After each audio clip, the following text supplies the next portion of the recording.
Alright, I'm doing a little sound check. Sound check. How does everybody hear me? Am I doing alright? How does everybody sound? Hello, hello, hello. Just making sure everybody can hear me and that I'm not too loud, not too quiet.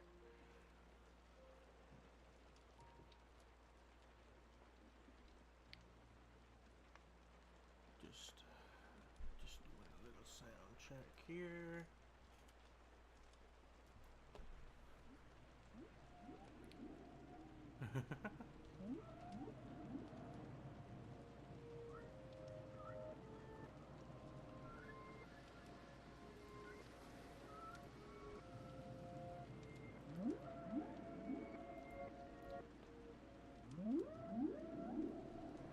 Alrighty, alright. Sounds good. Thank you, Rebecca, for your comment about me being all good. Everybody else hear me alright?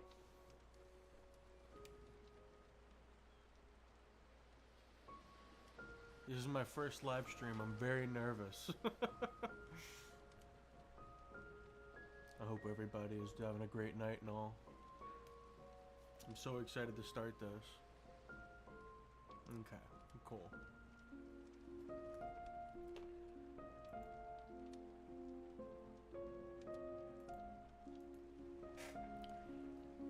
Cool. Voice is stable. Great to hear. So let me ask before we get started, has everybody read A Series of Unfortunate Events? How many of you have read the series before? Because it's been one of my favorites when I was a kid. I used to go to the store every time a new one came out. And I would go to Walmart and I would go to the book section. And if there was a new one on the shelf, I'd beg my mom to buy it.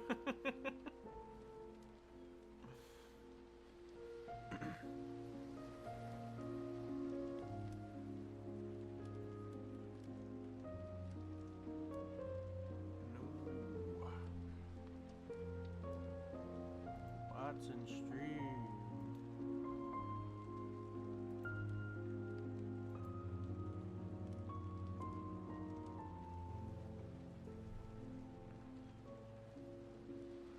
No bueno.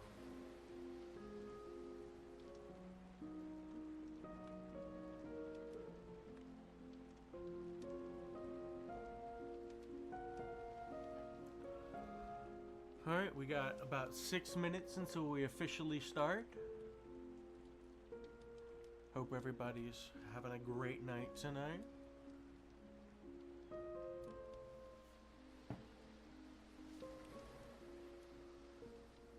Thank you all for voting in the poll.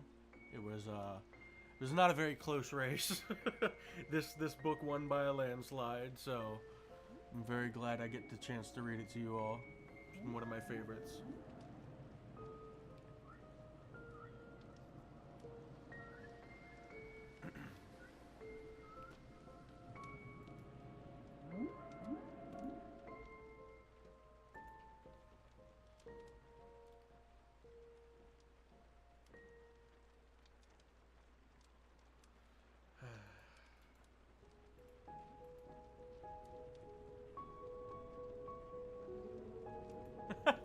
Say something only present sense will know, so I know it's not pre-recorded. Okay.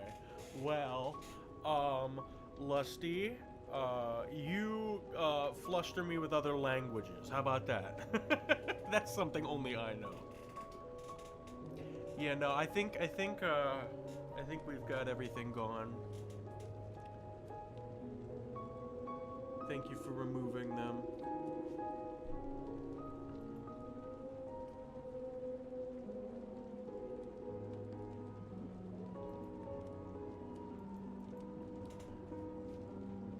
Yeah, it's not pre-recorded. She's joking.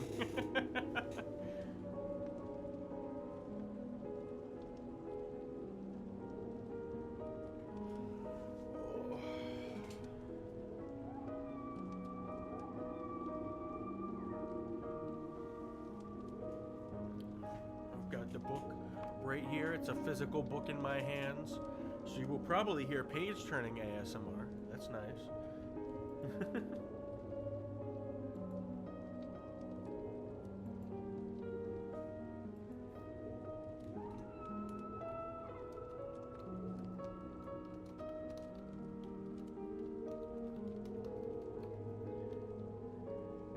Also, special thank you to Crystal Gibbs and Death Doll Dreamscape for being here and helping me out with everything, supporting me.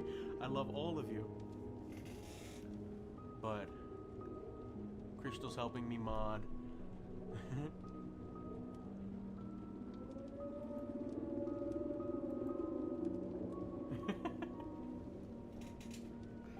Sorry, I've got friends hitting me up on Discord.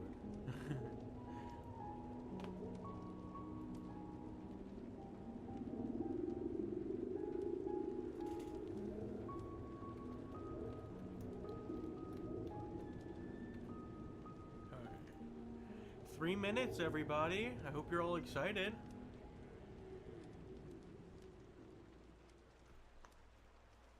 Once we hit that 8 o'clock mark, I will give a little bit of a explanation of what's going on. And then I'll begin reading.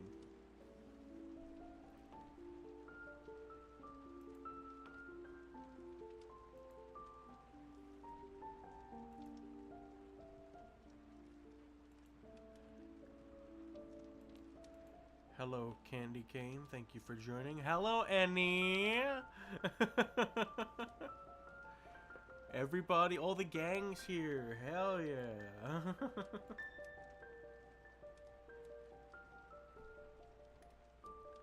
The gang's all here.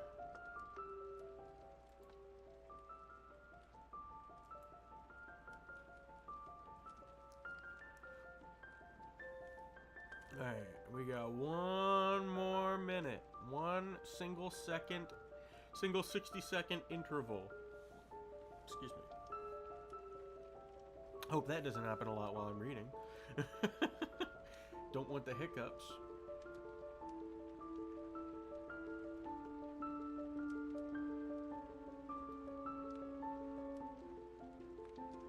Thoughts on the cover of the book? It's actually not the original cover. This is a re-release. The original cover had Olaf standing at the door looking at the 3 Baudelaire orphans, and I do like this new cover. I love Brett Helquist's art. It's very unique, but I don't know, I think I might prefer the original a little bit more, but this cover is not bad. This cover is pretty good, actually. I do enjoy it.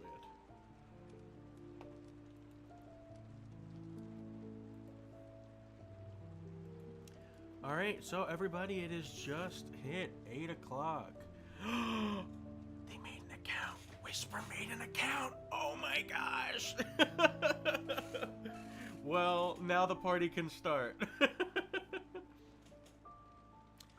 Alright, so this stream today is actually going to be a pretty simple stream. I made a poll on Twitter and YouTube a while ago, asking people, you know, what books they wanted me to read, and I ended up having this one being the most voted for. So, today, let me take this stream starting soon thing off and put up the chapters. Today's goal is going to be the whole gosh darn book, because it is not a very long book. Now, I'm not asking you all to, I don't expect you all to stay here for the entire thing, but I did look up how long the book is, and the actual audiobook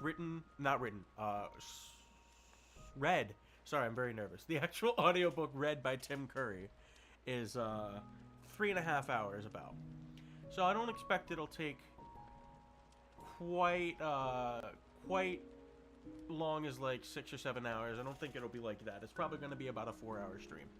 But in between chapters, I will stop and check chat and interact a little bit. And, yeah.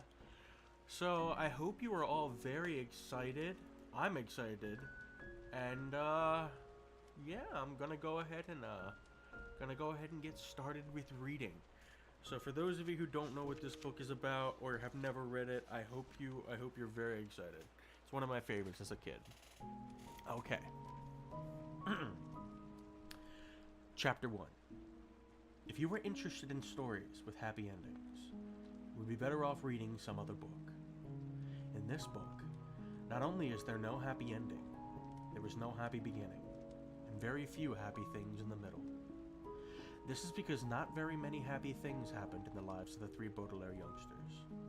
Violet, Klaus, and Sonny Baudelaire were intelligent children, and they were charming and resourceful, and had pleasant facial features, but they were extremely unlucky, and most everything that happened to them was rife with misfortune, misery, and despair. I'm sorry to tell you this, but that is how the story goes. Their misfortune began one day at Briny Beach. The three Baudelaire children lived with their parents in an enormous mansion at the heart of a dirty and busy city. And occasionally, their parents gave them permission to take a rickety trolley. The word rickety, you probably know, here means unsteady or likely to collapse, alone to the seashore, where they would spend a day as a sort of vacation as long as they were home for dinner. This particular morning it was gray and cloudy, which didn't bother the Baudelaire youngsters one bit. When it was hot and sunny, Briny Beach was crowded with tourists, and it was impossible to find a good place to lay one's blanket. On gray and cloudy days, the Baudelaires had the beach to themselves, to do with what they liked. Violet Baudelaire, the eldest, liked to skip rocks. Like most 14-year-olds, she was right-handed, so the rocks skipped farther across the murky water when Violet used her right hand than when she used her left. As she skipped rocks, she was looking out at the horizon and thinking about an invention she wanted to build. Anyone who knew Violet well could tell that she was thinking hard, because her long hair was tied up in a ribbon to keep it out of her eyes. Violet had a real knack for inventing and building strange devices, so her brain was often filled with images of pulleys, levers, and gears, and she never wanted to be distracted by something as trivial as her hair. This morning, she was thinking about how to construct a device that could retrieve a rock after you'd skipped it into the ocean. Klaus Baudelaire, the middle child and the only boy, liked to examine creatures in tide pools. Hold on, I'm seeing a message that says I'm too quiet. I'm going to turn my gain up a little bit. Alright, I'm going to start over from the beginning of that paragraph. Klaus Baudelaire, the middle child and the only boy, liked to examine creatures in tide pools. Klaus was a little older than 12 and wore glasses, which made him look intelligent. He was intelligent. The Baudelaire parents had an enormous library in their mansion, a room filled with thousands of books on nearly every subject. Being only 12, Klaus, of course, had not read all the books in the Baudelaire library, but he had read a great many of them, and had retained a lot of information from his readings. He knew how to tell an alligator from a crocodile, he knew who killed Julius Caesar, and he knew about the tiny, slimy animals found at Briny Beach, which he was examining now. Sonny Baudelaire, the youngest, liked to bite things. She was an infant, and very small for her age, scarcely larger than a boot. What she lacked in size, however, she made up for with the size and sharpness of her 4 teeth. Sonny was at an age where one mostly speaks in a series of unintelligible shrieks, except when she used a few actual words in her vocabulary, like bottle, mommy, and bite. Most people had trouble understanding what it was that Sonny was saying. For instance, this morning she was saying gack over and over, which probably meant, look at that mysterious figure emerging from the fog. Sure enough, in the distance, along the misty shore of Briny Beach, there could be seen a tall figure striding towards the Baudelaire children. Sonny had already been staring and shrieking at the figure for some time, when Klaus looked up from the spiny crab he was examining and saw it too. He reached over and touched Violet's arm, bringing her out of her inventing thoughts. Look at that, Klaus said, and pointed toward the figure. It was drawing closer, and the children could see a few details. It was about the size of an adult, except its head was tall and rather square. What do you think it is? Violet asked. I don't know, Klaus said, squinting at it, but it seems to be moving right toward us. We're alone on the beach, Violet said, a little nervously. There's nobody else it could be moving towards. She felt the slender, smooth stone in her hand, which she had been about to try and skip as far as she could. She had a sudden thought to throw it at the figure, because it seemed so frightening. It only seems scary, Klaus said, as if reading his sister's thoughts, because of all the mist. This was true. As the figure reached them, the children saw with relief that it was not anybody frightening at all, but somebody they knew. Mr. Poe. Mr. Poe was a friend of Mr. and Mrs. Baudelaire, whom the children had met many times at dinner parties. One of the things Violet, Klaus, and Sunny really liked about their parents was that they didn't send their children away when they had company over, but allowed them to join and participate in the conversation as long as they helped clear the table. The children remembered Mr. Poe because he always had a cold and was constantly excusing himself from the table to have a fit of coughing in the next room. Mr. Poe took off his top hat, which made his head look large and square in the fog, and stood for a moment, coughing loudly into a white handkerchief. Violet and Klaus moved forward to shake his hand and say, "How do you do?" "How do you do?" said Violet. "How do you do?" said Klaus. "Oh, do you?" said Sunny. "Fine, thank you," said Mr. Poe, but he looked very sad. For a few seconds, nobody said anything, and the children wondered what Mr. Poe was doing there at Briny Beach, when he should have been at the bank in the city where he worked. He was not dressed for the beach.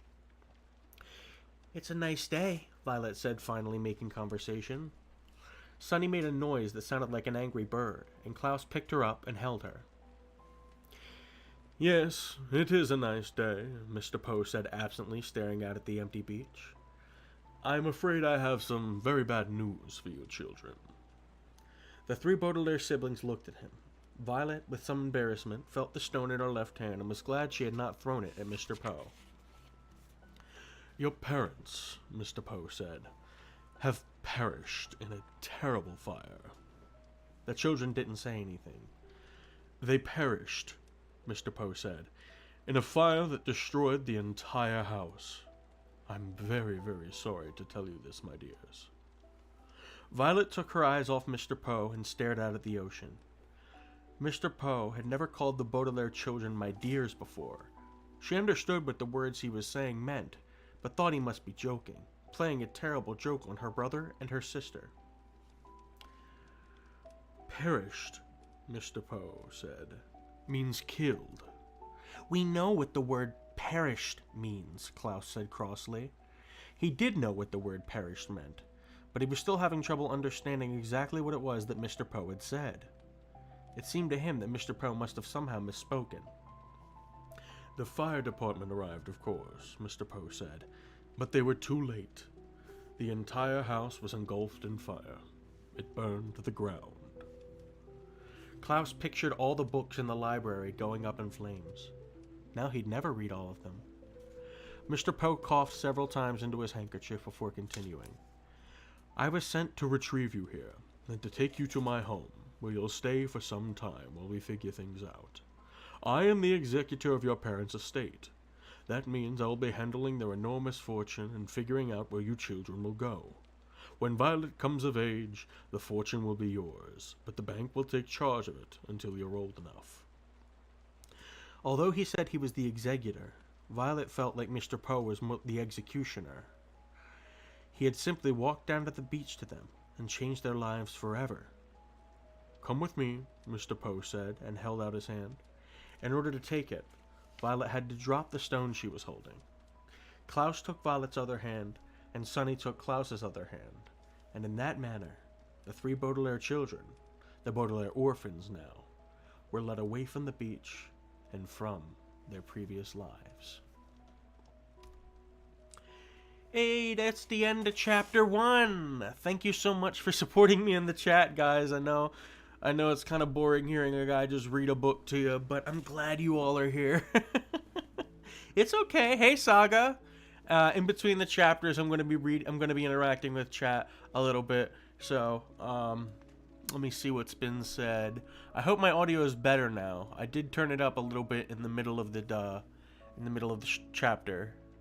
I think Lusty and Kess said that the audio was a little low. So I hope everything's fine now. Alright, cool. I'm glad you guys are liking it. I know I'm going to be talking a little bit out of sync with the chat, but I hope you guys are enjoying everything. Alright, cool. Audio's great now. Alright. I'm going to go ahead and start with Chapter 2 now. Thank you all for being here. Alright. Chapter 2. It is useless for me to describe to you how terrible Violet, Klaus, and even Sunny felt in the time that followed. If you've ever lost someone very important to you, then you already know how it feels. And if you haven't, you cannot possibly imagine it. For the Baudelaire children, it was, of course, especially terrible, because they had had both their parents lost at the same time. And for several days after, they felt so miserable that they could scarcely get out of bed. Klaus found he had little interest in books. The gears in Violet's inventive brain seemed to stop, and even Sunny, who of course was too young to really understand what was going on, bit things with less enthusiasm. Of course, it didn't make things any easier that they had lost their home as well, as all their possessions. As I'm sure you know, to be in one's own room and one's own bed can often make a bleak situation a little better. But the beds of the Baudelaire orphans had been reduced to charred rubble. Mr. Poe had taken the remains of the Baudelaire's mansion to see if they had... Mr. Poe had taken them to the remains of the Baudelaire mansion to see if anything had been unharmed, and it was terrible. Violet's microscope had been fused together in the heat of the fire. Klaus's favorite pen had turned to ash, and all of Sunny's teething rings had melted.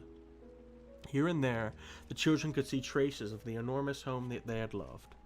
Fragments of their grand piano, an elegant bottle in which Mr. Baudelaire kept brandy, the scorched cushion of the window seat where their mother liked to sit and read. Their home destroyed, the Baudelaires had to recuperate from their terrible loss in the Poe household, which was not at all agreeable. Mr. Poe was scarcely at home, because he was very busy attending to the Baudelaire's affairs, and when he was home, he was often coughing so much that he could barely have a conversation. Mrs. Poe purchased clothing for the orphans that was in grotesque colors and itched, and the two Poe children, Edgar and Albert, were loud and obnoxious boys, with whom the Baudelaires had to share a tiny room that smelled of some sort of ghastly flower. But even given the surroundings, the children had mixed feelings when over a dull dinner of boiled chicken, boiled potatoes, and blanched — the word blanched here means boiled — string beans, Mr. Poe announced that they were going to leave his household the next morning.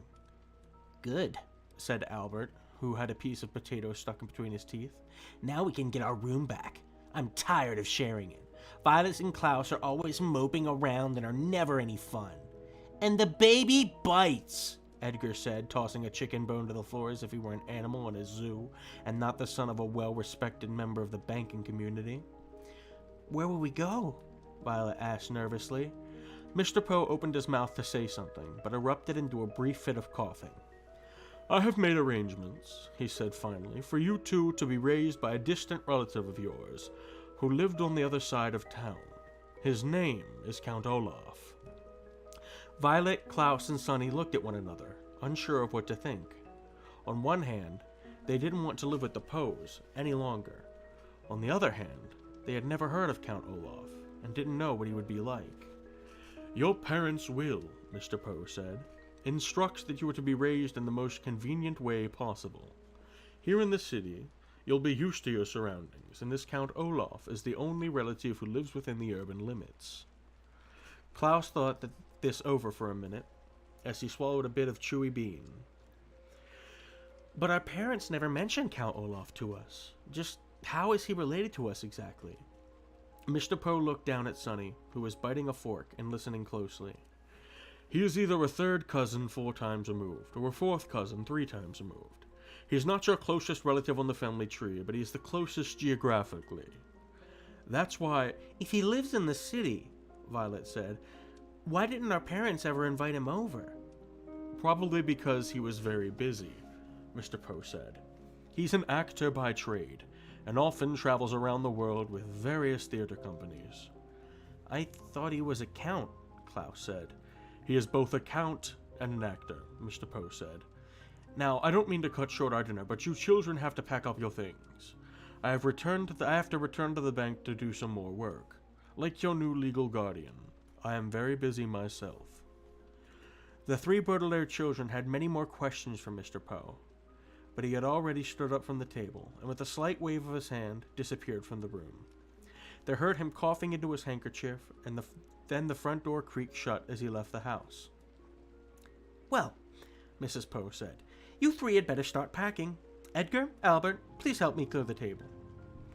The Baudelaire orphans went to their bedroom and glumly packed their few belongings. Klaus looked distastefully at each ugly shirt Mrs. Poe had bought for them as he folded them and put them into a small suitcase. Violet looked around at the cramped, smelly room in which they had been living, and Sonny crawled along solemnly, biting each of Edgar and Albert's shoes, leaving small teeth marks in each one so she would not be forgotten. From time to time, the Baudelaire children looked at one another, but with their future such a mystery, they could think of nothing to say. At bedtime, they tossed and turned all night, scarcely getting any sleep between the loud snoring of Edgar and Albert and their own worried thoughts. Finally, Mr. Poe knocked on their door and stuck his head into the bedroom. "Rise and shine, Baudelaires," he said. "It is time for you to go to Count Olaf's." Violet looked around at the crowded bedroom, and even though she didn't like it, she felt very nervous about leaving. "Do we have to go right this minute?" she asked. Mr. Poe opened his mouth to speak, but had to cough a few times before he began. "Yes, you do. I'm dropping you off on my way to the bank, so we need to leave as soon as possible. Please get out of bed and get dressed," he said briskly. The word briskly here means quickly, so as to get the Baudelaire children to leave the house. The Baudelaire children left the house. Mr. Poe's automobile rumbled along the cobblestone streets of the city toward the neighborhood where Count Olaf lived. They passed horse-drawn carriages and motorcycles along Doldrum Drive. They passed the Fickle Fountain, an elaborately carved monument that occasionally spat out water, in which young children played. They passed an enormous pile of dirt where the Royal Gardens once stood. Before too long, Mr. Poe drove his car down a narrow alley lined with houses made of pale brick and stopped halfway down the block. "Here we are," Mr. Poe said, in a voice undoubtedly meant to be cheerful, "your new home." The Baudelaire children looked out and saw the prettiest house on the block. The bricks had been cleaned very well, and through the wide and open windows one could see an assortment of well-groomed plants. Standing in the doorway with her hand on the shiny brass doorknob was an older woman, smartly dressed, who was smiling at the children. In one hand she carried a flower pot. "Hello there," she called out. "You must be the children Count Olaf is adopting." Violet opened the door of the automobile and got out to shake the woman's hand. It felt firm and warm, and for the first time in a long time, Violet felt as if her life and the lives of her siblings might turn out well after all. "Yes," she said. "Yes, we are. I am Violet Baudelaire, and this is my brother Klaus and my sister Sonny. And this is Mr. Poe, who has been arranging things for us since the death of our parents." "Oh yes, I heard about the accident," the woman said, just as everyone said, "How do you do?" "I am Justice Strauss." "That's an unusual first name," Klaus remarked. "It is my title," she explained. "Not my first name. I serve as a judge on the High Court." "How fascinating," Violet said. "And are you married to Count Olaf?" "Oh, goodness me, no," Justice Strauss said. "I don't actually know him that well. He's my next-door neighbor." The children looked from the well-scrubbed house of Justice Strauss to the dilapidated one next door. The bricks were stained with soot and grime. There were only two small windows which were closed with the shades drawn, even though it was a nice day. Rising above the windows was a tall and dirty tower that tilted slightly to the left. The front door needed to be repainted, and carved in the middle of it was the image of an eye. The entire building sagged at the side like a crooked tooth. "Oh," said Sonny, and everyone knew what she meant. "What a terrible place! I don't want to live there at all," is what she meant. "Well, it was nice to meet you," Violet said to Justice Strauss. "Yes," said Justice Strauss, gesturing to her flower pot. "Perhaps one day you could come over and help me with the gardening." "Sorry, let me mute my phone." I forgot to do that when the stream started. Whoops. One sec. Alright. My apologies. Alright. "That would be very pleasant," Violet said, very sadly. It would, of course, be very pleasant to help Justice Strauss with her gardening, but Violet could not help thinking that it would be far more pleasant to live in Justice Strauss's house instead of Count Olaf's. What kind of a man, Violet wondered, would carve an image of an eye into his front door? Mr. Poe tipped his hat to Justice Strauss, who smiled at the children and disappeared into her lovely house. Klaus stepped forward and knocked on Count Olaf's door, his knuckles rapping right in the middle of the carved eye. There was a pause, and then the door creaked open, and the children saw Count Olaf for the first time. "Hello, hello, hello," Count Olaf said in a wheezy whisper. He was very tall and very thin, dressed in a gray suit that had many dark stains on it. His face was unshaven, and rather than two eyebrows, like most human beings have, he had just one long one. His eyes were very, very shiny, which made him look both hungry and angry. "Hello, my children. Please, step into your new home and wipe your feet outside so no mud gets indoors." As they stepped inside, Mr. Poe behind them, the Baudelaire orphans realized what a ridiculous thing Count Olaf had just said. The room in which they found themselves was the dirtiest they had ever seen, and a little bit of mud from outdoors wouldn't have made a bit of difference. Even by the dim light of the one bare light bulb that hung from the ceiling, the three children could see that everything in this room was filthy, from the stuffed head of a lion which was nailed into the wall to a bowl of apple cores which sat on a small wooden table. Klaus willed himself not to cry as he looked around. "This room looks like it needs a little work," Mr. Poe said, peering around in the gloom. "I realize that my humble home is not as fancy as the Baudelaire mansion," Count Olaf said, "but perhaps with a bit of your money, we could fix it up a little nicer." Mr. Poe's eyes widened in surprise as his coughs echoed in the dark room before he spoke. "The Baudelaire fortune," he said sternly, "will not be used for such matters. In fact, it will not be used at all until Violet is of age." Count Olaf turned to Mr. Poe with a glint in his eye like an angry dog. For a moment, Violet thought he was going to strike Mr. Poe across the face, but then he swallowed. The children could see his Adam's apple bob in his skinny throat, and shrugged his patchy shoulders. "All right then," he said, "it's the same to me. Thank you very much, Mr. Poe, for bringing them here. Children, I will now show you to your room." "Goodbye, Violet, Klaus, and Sonny," Mr. Poe said, stepping back to the front door. "I hope you will be very happy here. I will continue to see you occasionally, and you can always contact me at the bank if you have any questions." "But we don't even know where the bank is," Klaus said. "I have a map of the city," Count Olaf said. "Goodbye, Mr. Poe."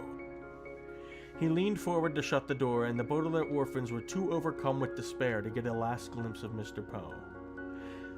They now wished they could stay at the Poe household, even though it smelled.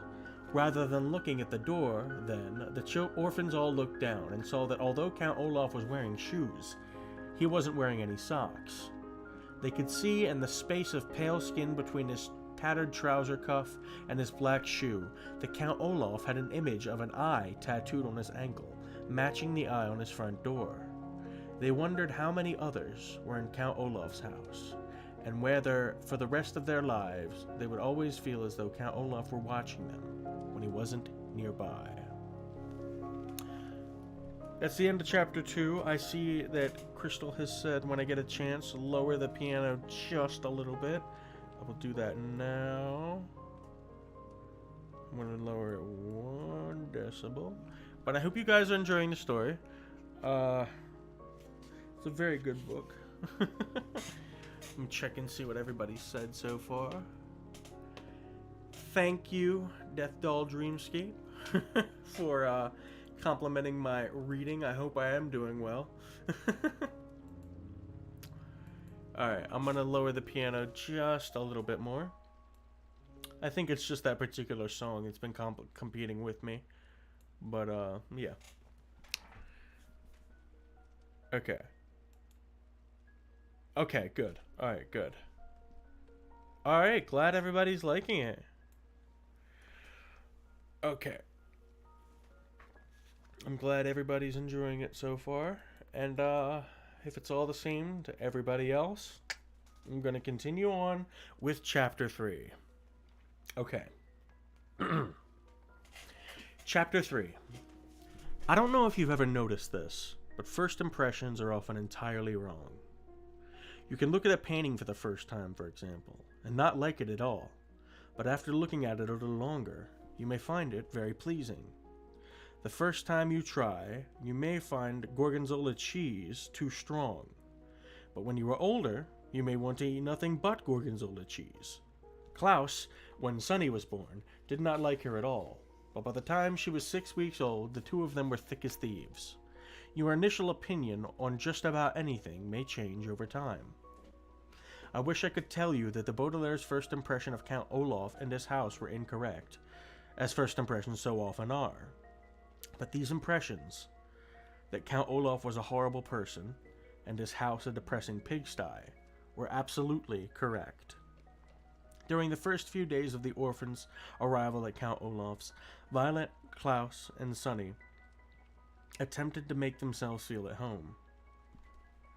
But it was really no use.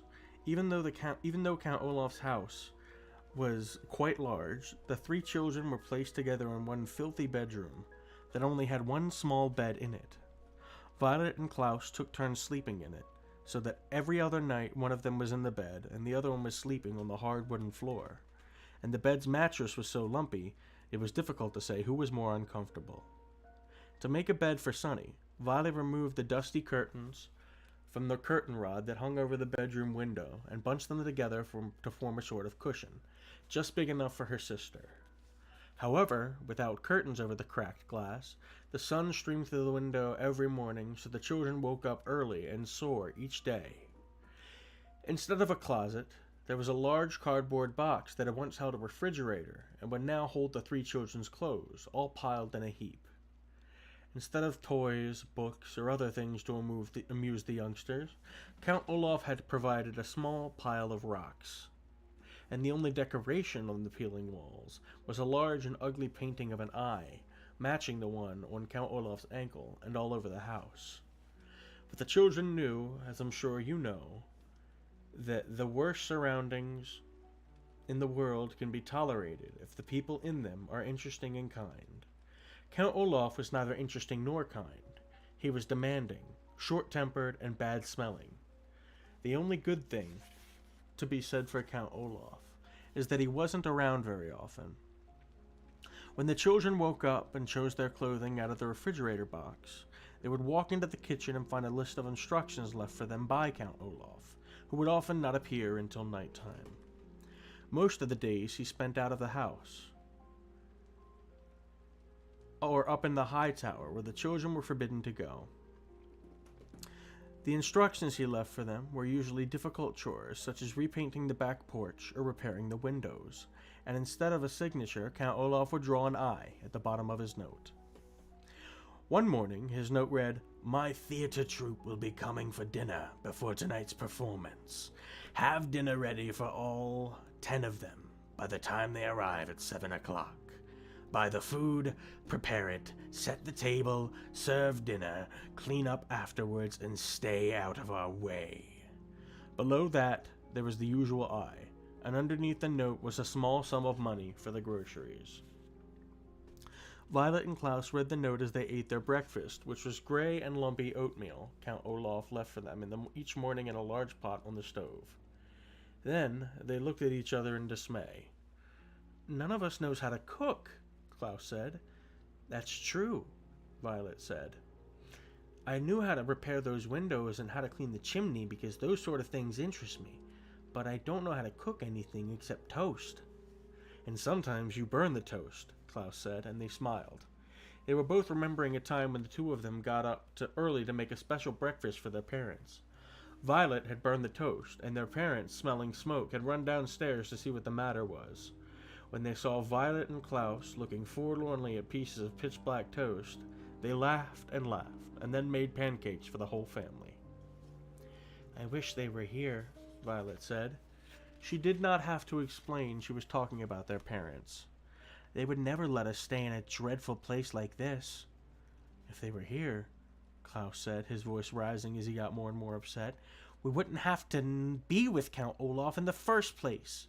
I hate it here, Violet. I hate this house. I hate our room. I hate having to do all these chores, and I hate Count Olaf. I hate it too, Violet said, and Klaus looked at his older sister with relief. Sometimes just saying that you hate something and having someone agree with you can make you feel better about a terrible situation. I hate everything about our lives right now, Klaus, she said, but we have to keep our chin up. This was an expression the children's father had used, and it meant try to stay cheerful. You're right, Klaus said, but it is very difficult to keep one's chin up when Count Olaf keeps shoving it down. Jook! Sunny shrieked, banging on the table with her oatmeal spoon. Violet and Klaus were jerked out of their conversation and looked once again at Count Olaf's note. Perhaps we could find a cookbook and read about how to cook, Klaus said. It shouldn't be that difficult to make a simple meal. Violet and Klaus spent several minutes opening and shutting Count Olaf's cupboards, but there weren't any cookbooks to be found. I can't say I'm surprised, Violet said. We haven't found any books in this house at all. I know, Klaus said miserably. I miss reading very much. We must go out and look for a library sometime soon. But not today, Violet said. Today we have to cook for 10 people. At that moment there was a knock on the front door. Violet and Klaus looked at one another nervously. Who in the world would want to visit Count Olaf? Violet wondered out loud. Maybe somebody wants to visit us, Klaus said without much hope. In the time since the Baudelaire parents' death, most of the Baudelaire's orphans' friends had fallen by the wayside, an expression which here means they stopped calling, writing, and stopping by to see any of the Baudelaires, making them very lonely. You and I, of course, would never do any of this to any of our grieving acquaintances. But it is a sad truth in life that when someone has lost a loved one, friends sometimes avoid that person just when the presence of friends is the most needed. Violet, Klaus, and Sunny walked slowly to the front door and peered through the peephole, which was in the shape of an eye. They were delighted to see Justice Strauss peering back at them and opened the door. Justice Strauss! Violet cried. How lovely to see you! She was just about to add, do come in, but then realized Justice Strauss would probably not want to venture into the dim and dirty room. Please forgive me for not stopping by sooner, Justice Strauss said as the Baudelaire stood awkwardly in the doorway. I wanted to see how you children were settling in, but I had a very difficult case in the High Court, and it was taking up much of my time. What sort of case was it? Klaus asked. Having been deprived of reading, he was hungry for new information. I can't really discuss it, Justice Strauss said, because it's official business. But I can tell you it concerns a poisonous plant and illegal use of someone's credit card. Yika! Sunny shrieked, which appeared to mean, how interesting! Although, of course, there is no way that Sunny could understand what was being said. Justice Strauss looked down at Sunny and laughed. Yika indeed, she said, and reached down to pat the child on the head. Sunny took Justice Strauss's hand and bit it gently. That means she likes you, Violet explained. She bites very, very hard if she doesn't like you, or if you want to give her a bath. I see, Justice Strauss said. Now then, how are you children getting on? Is there anything you desire? The children looked at one another, thinking of all the things they desired. Another bed, for example, a proper crib for Sunny, curtains for the window in their room, a closet instead of a cardboard box. But what they desired most of all, of course, was not to be associated with Count Olaf in any way whatsoever. What they desired most was to be with their parents again, in their true home, but that, of course, was impossible. Violet, Klaus, and Sunny all looked down at the floor unhappily as they considered the question. Finally, Klaus spoke. Could we perhaps borrow a cookbook? He said. Count Olaf has instructed us to make dinner for his theater troupe tonight, and we can't find a cookbook in his house. Goodness, Justice Strauss said. Cooking dinner for an entire theater troupe seems to be a lot to ask of children. Count Olaf gives us a lot of responsibility, Violet said. What she wanted to say was, Count Olaf is an evil man, but she was well-mannered.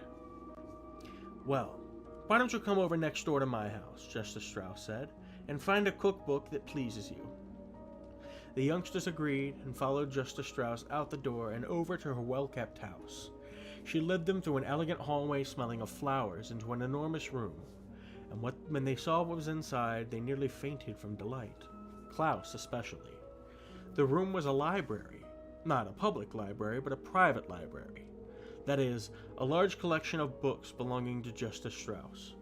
There were shelves and shelves and shelves of them on every wall, and separate shelves and shelves of them in the middle of the room. The only place there weren't books was in one corner, where there were some large, comfortable-looking chairs and a wooden table with lamps hanging over them, perfect for reading. Although it was not as big as their parents' library, it was cozy, and the Baudelaire children were thrilled. "My word," Violet said. "This is a wonderful library." "Thank you very much," Justice Strauss said. "I've been collecting books for years, and I'm very proud of my collection. As long as you keep them in good condition, you are welcome to use any of my books at any time. Now, the cookbooks are over here on the eastern wall. Shall we have a look then?" "Yes," Violet said. "And then, if you don't mind, I should love to look at any of your books concerning mechanical engineering. Inventing things is a great interest of mine." "And I would like to look at books about wolves," Klaus said. "Recently I've been fascinated about the subject of wild animals of North America." "Book!" Sunny shrieked, which probably meant, "Please don't forget to pick out a picture book for me." Justice Strauss smiled. "It is a pleasure to see such young people interested in books," she said. "But first I think we'd better find a good recipe, don't you?" The children agreed, and for 30 minutes or so they perused several cookbooks that Justice Strauss had recommended. To tell you the truth, the three orphans were so excited to be out of Count Olaf's house and in this pleasant library that they were a little distracted and unable to concentrate on cooking. But finally, Klaus found a dish that sounded delicious and easy to make. "Listen to this," he said. "Puttanesca. It's an Italian sauce for pasta. All we need to do is sauté olives, capers, anchovies, garlic, chopped parsley, and tomatoes together in a pot, and prepare spaghetti to go with it." "Well, that sounds easy," Violet agreed. And the Baudelaire orphans looked at one another. Perhaps, with the kind Justice Strauss in her library next door, the children could prepare pleasant lives for them, as easily as making Puttanesca sauce for Count Olaf. Chapter 4. Not starting yet. Don't worry, I'm still going to chat with you guys.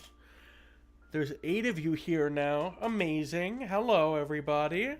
I hope you're all enjoying the story. I'm still intending to get through the book tonight. We've made incredible progress already. There's 13 chapters, and we're on the 4th one in about, how long have we been reading? About 17 minutes. Oh, no, wait, no, that's average view duration. I don't know how long I've been streaming for. I'm sure you guys can see it on the stream. But I hope you all are here and happy and having a good time. Oh no, Whisper, you're gonna fall asleep? Let me come over and tuck you in, don't worry. Alright. Alright. I'm gonna continue on to chapter 4.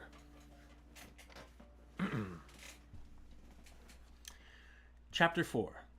The Baudelaire orphans copied the Puttanesca recipe from the cookbook onto a piece of scrap paper, and Justice Strauss was kind enough to escort them to the market to buy the necessary ingredients. Count Olaf had not left them very much money, but the children were able to buy everything they needed. From a street vendor, they purchased olives after tasting several varieties and choosing their favorites. At a pasta store, they selected interestingly shaped noodles and asked the woman running the store for the proper amount for 13 people, the 10 people Count Olaf had mentioned, and the 3 of them. Then, at the supermarket, they purchased garlic, which is a sharp-tasting bulbous plant, anchovies, which are small salty fish, capers, which are flower buds of a small shrub that tasted marvelous, and tomatoes, which are actually fruits and not vegetables, as most people believe. They thought it would be proper to serve dessert, and bought several envelopes of pudding mix. Perhaps, the orphans thought, if they made a delicious meal, Count Olaf might be a bit kinder to them. "Thank you so much for helping us out today," Violet said as she and her siblings walked home with Justice Strauss. "I don't know what we would have done without you." "You seem like very intelligent people," Justice Strauss said. "I dare say you would have thought of something. But it continues to strike me as odd that Count Olaf has asked you to prepare such an enormous meal. Well, here we are. I must go inside and put my own groceries away. I hope you children will come over very soon and borrow some books from my library." "Tomorrow?" Klaus said quickly. "Could we come over tomorrow?" "I don't see why not," Justice Strauss said, smiling. "I can't tell you how much we appreciate this," Violet said carefully. With their kind parents dead and Count Olaf treating them so abominably, the children were not used to kindness from adults, and weren't sure if they were expected to do anything back. "Tomorrow, before we use your library again, Klaus and I would be more than happy to do household chores for you. Sunny isn't really old enough to work, but I'm sure we could find some way she could help you." Justice Strauss smiled at the three children, but her eyes were sad.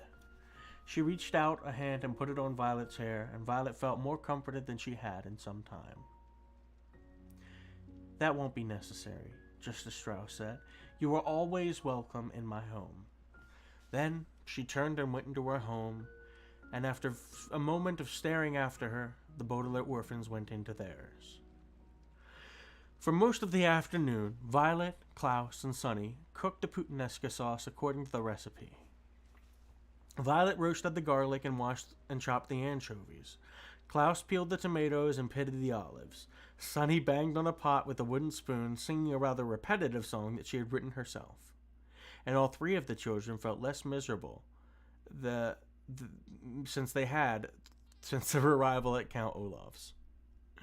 The smell of cooking food is often a calming one, and the kitchen grew cozy as the sauce simmered, a culinary term which means cooked over a low heat.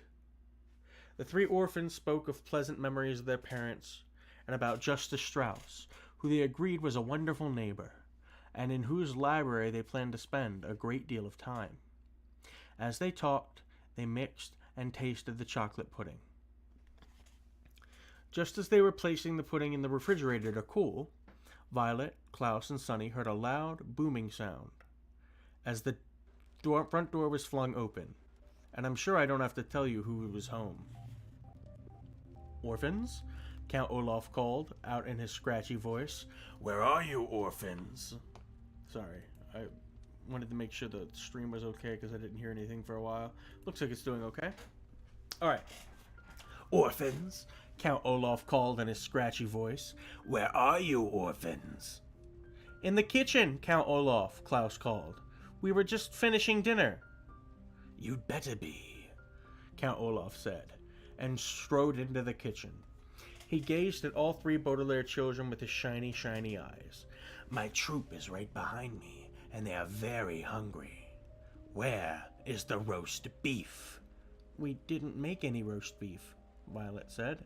"We made puttanesca sauce." "What?" Count Olaf asked. "No roast beef?" "You didn't tell us you wanted roast beef," Klaus said. Count Olaf slid towards the children so that he looked even taller than he was. His eyes grew even brighter, and his one eyebrow raised in anger. "In agreeing to adopt you," he said, "I have become your father. And as your father, I am not someone to be trifled with. I demand that you serve roast beef to myself and my guests." "We don't have any," Violet cried. "We made puttanesca sauce." "No, no, no!" Sunny shouted. Count Olaf looked down at Sunny, who had spoken so suddenly. With an inhuman roar, he picked her up with one scraggly hand and raised her so that she was staring at him in the eye.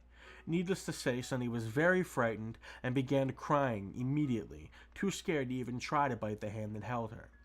"Put her down immediately, you beast!" Klaus shouted. He jumped up, trying to rescue Sunny from the grasp of the Count, but he was holding her too high to reach. Count Olaf looked down at Klaus and smiled a terrible, toothy grin, raising the wailing Sunny up higher in the air. He seemed about to drop her to the floor when there was a large burst of laughter in the next room. "Olaf? Where's Olaf?" voices called out. Count Olaf paused, still holding the wailing Sunny up in the air, as members of his theater troupe walked into the kitchen. Soon they were crowding the room, an assortment of strange-looking characters in all shapes and sizes. There was a bald man with a very long nose, dressed in a long black robe. There were two women who had bright white powder all over their faces, making them look like ghosts. Behind the woman was a man with very long and skinny arms, at the end of which were two hooks instead of hands.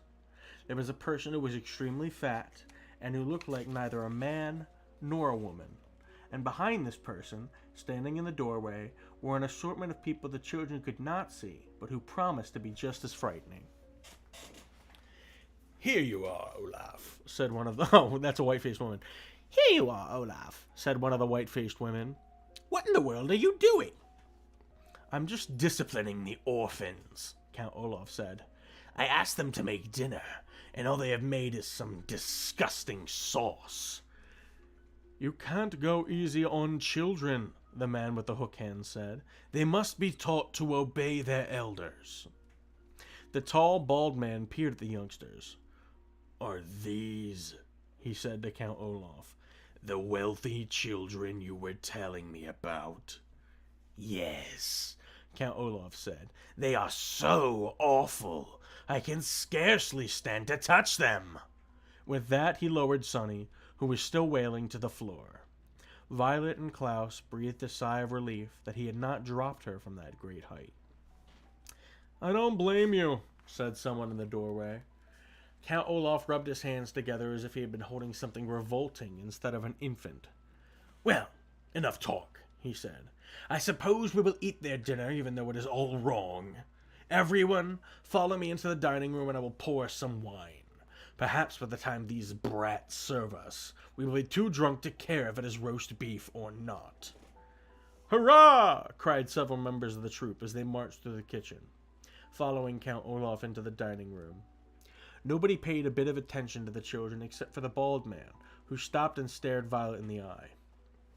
"You're a pretty one," he said, taking her face in his rough hands. "If I were you, I would try not to anger Count Olaf, or he might wreck that pretty little face of yours." Violet shuddered as the bald man gave a high-pitched giggle and left the room.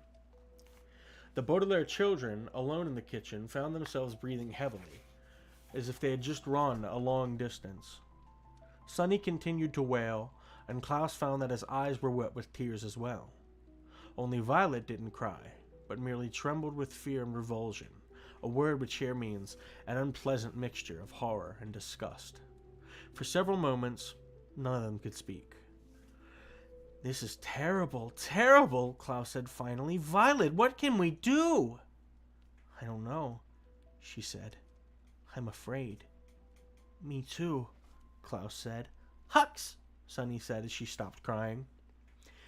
"Let's have some dinner," someone shouted from the dining room, and the theater troupe began pounding on the table in strict rhythm, which is an exceedingly rude thing to do.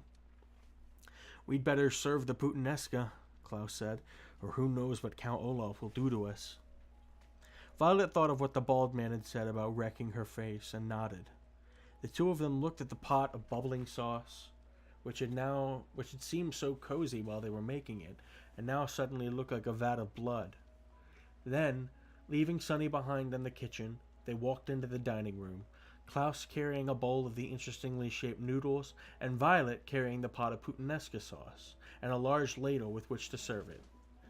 The theater troupe was talking and cackling, drinking again and again from their wine cups, and paying no attention to the Baudelaire orphans as they circled the table serving everyone dinner. Violet's right hand ached from holding the heavy ladle. She thought of switching to her left hand, but she was right-handed, and she was afraid she might spill the sauce with her left hand, which would enrage Count Olaf again. She stared miserably at Olaf's plate of food, and found herself wishing she had bought poison at the market and put it in the puttanesca sauce. Finally, they were through serving, and Klaus and Violet slipped back into the kitchen. They listened to the wild, rough laughter of Count Olaf and his theater troupe, and they picked at their own portions of food, too miserable to eat. Before long, Olaf's friends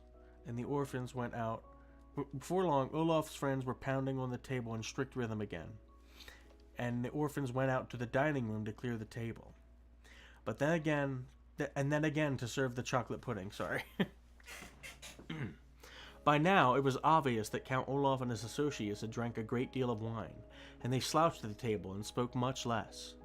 Finally, they roused themselves and trooped back to the kitchen, scarcely glancing at the children on their way out of the house.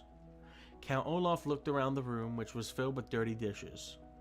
"Because you haven't cleaned up yet," he said to the orphans, "I suppose you can be excused from tonight's performance. But after cleaning up, you were to go straight to your beds." Klaus had been glaring at the floor, trying to hide how upset he was. But at this, he could not remain silent. "You mean our bed?" he shouted. "You have only provided us with one bed." Members of the theater troupe stopped in their tracks at his outburst, and glanced from Count Olaf to Klaus to see what would happen next. Count Olaf raised his one eyebrow, and his eyes shone bright, but he spoke calmly. "If you would like another bed, tomorrow you may go into town and purchase one." "You know perfectly well we haven't any money," Klaus said. "Of course you do," Count Olaf said, and his voice began to get a little louder. "You are the inheritors of an enormous fortune." "That money," Klaus said, remembering what Mr. Poe said, "is not to be used until Violet is of age." Count Olaf's face grew very red. For a moment he said nothing. Then, in one sudden movement, he reached down and struck Klaus across the face. Klaus fell to the floor, his face inches from the eye tattooed on Count Olaf's ankle. The glasses leaped from his face and skittered onto a corner. His left cheek, where Olaf had struck him, felt as if it were on fire. The theater troupe laughed, and a few of them applauded, as if Count Olaf had just done something very brave instead of something despicable. "Come on, friends," Count Olaf said to his comrade. "We'll be late for our own performance." "If I know you, Count Olaf," said the man with the hook hands, "you'll figure out a way to get that Baudelaire money." "We'll see," Count Olaf said, but his eyes were shining bright as if he already had an idea. There was another loud boom, and the front door shut behind Count Olaf and his terrible friends, and the Baudelaire children were alone in the kitchen. Violet knelt beside Klaus, giving him a hug to try to make him feel better. Sonny crawled over to his glasses, picked them up, and brought them to him. Klaus began to sob, not so much from the pain, but from the rage at the terrible situation they were in. Violet and Sonny cried with him, and they continued weeping as they washed the dishes, as they blew the candles out in the dining room, and as they changed out of their clothes and laid down to go to sleep. Klaus in the bed, Violet on the floor, Sonny on her little cushion of curtains.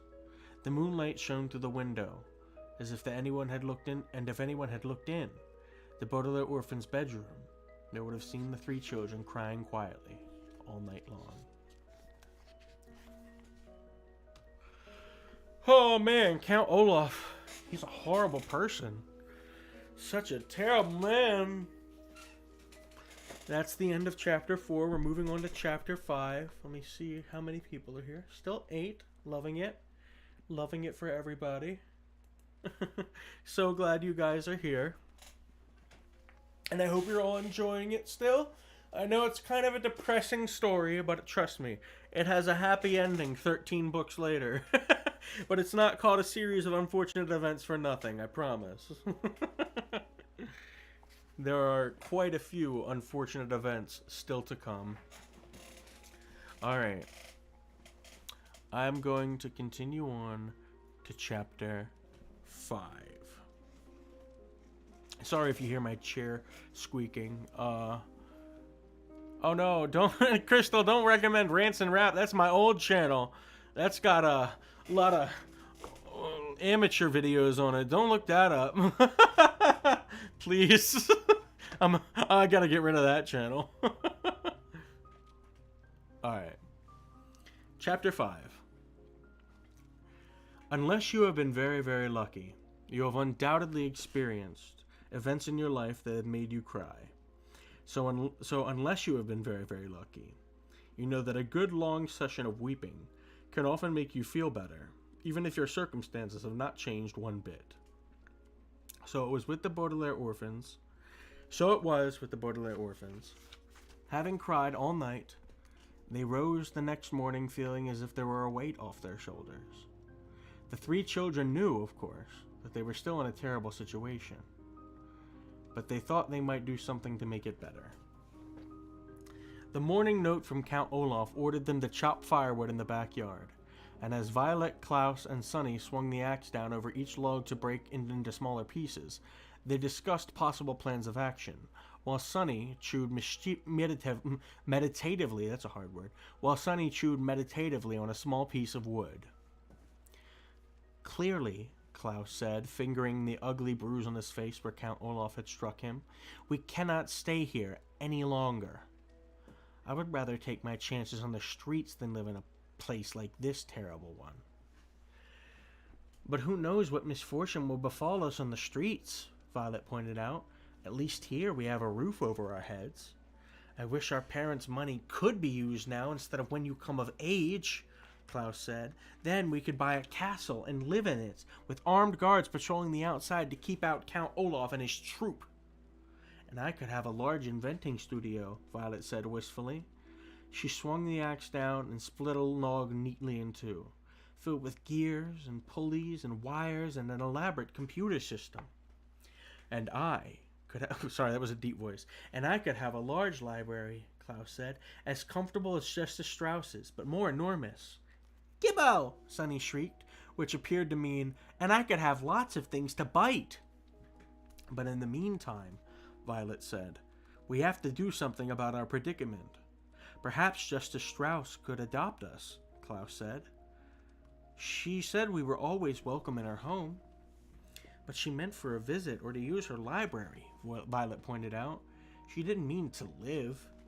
Perhaps if we explained our situation to her, she would agree to adopt us, Klaus said,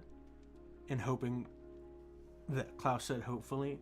But when Violet looked at him, she saw that it was of no use. Adoption is an enormous decision, and it's not likely to happen impulsively. I'm sure you, in your life, have occasionally wished to be raised by different people than the ones who were raising you, but you knew in your heart that the chances of this were very slim. I think we should go see Mr. Poe, Violet said. He told us when he dropped us here that we could contact him at the bank if we had any questions. We don't really have a question, Klaus said. We have a complaint. He was thinking of Mr. Poe walking toward them at Briny Beach with his terrible message. Even though the fire was not, of course, Mr. Poe's fault, Klaus was reluctant to see Mr. Poe because he was afraid of getting more bad news. I can't think of anyone else to contact, Violet said. Mr. Poe is in charge of our affairs, and I'm sure if he knew how horrid Count Olaf is, he would take us right out of here. Klaus pictured Mr. Poe arriving in his car and putting the Baudelaire orphans inside to go somewhere else, and felt a stirring of hope. Anywhere would be better than here. Okay, he said. Let's get this firewood all chopped and we'll go to the bank. Invigorated by their plan, the Baudelaire orphans swung their axes at an amazing speed, and soon enough they were done chopping firewood and ready to go to the bank. They remembered Count Olaf saying he had a map of the city, and they looked thoroughly for it, but they couldn't find any trace of a map, and decided it must be in the tower where they were forbidden to go. So, without directions of any sort, the Baudelaire children set off in the city's banking district in hopes of finding Mr. Poe. After walking to the meat district, the flower district, and the sculpture district, the 3 children arrived in the banking district, pausing to take a refreshing sip of water at the fountain of victorious finance. The banking district consisted of several wide streets, with large marble buildings on each side of them, all banks. They first went to Trustworthy Bank, then to Faithful Savings and Loan, and then to Subservient Financial Services, each time inquiring for Mr. Poe. Finally, a receptionist in Subservient said she knew that Mr. Poe worked down the street at Mortuary Money Management.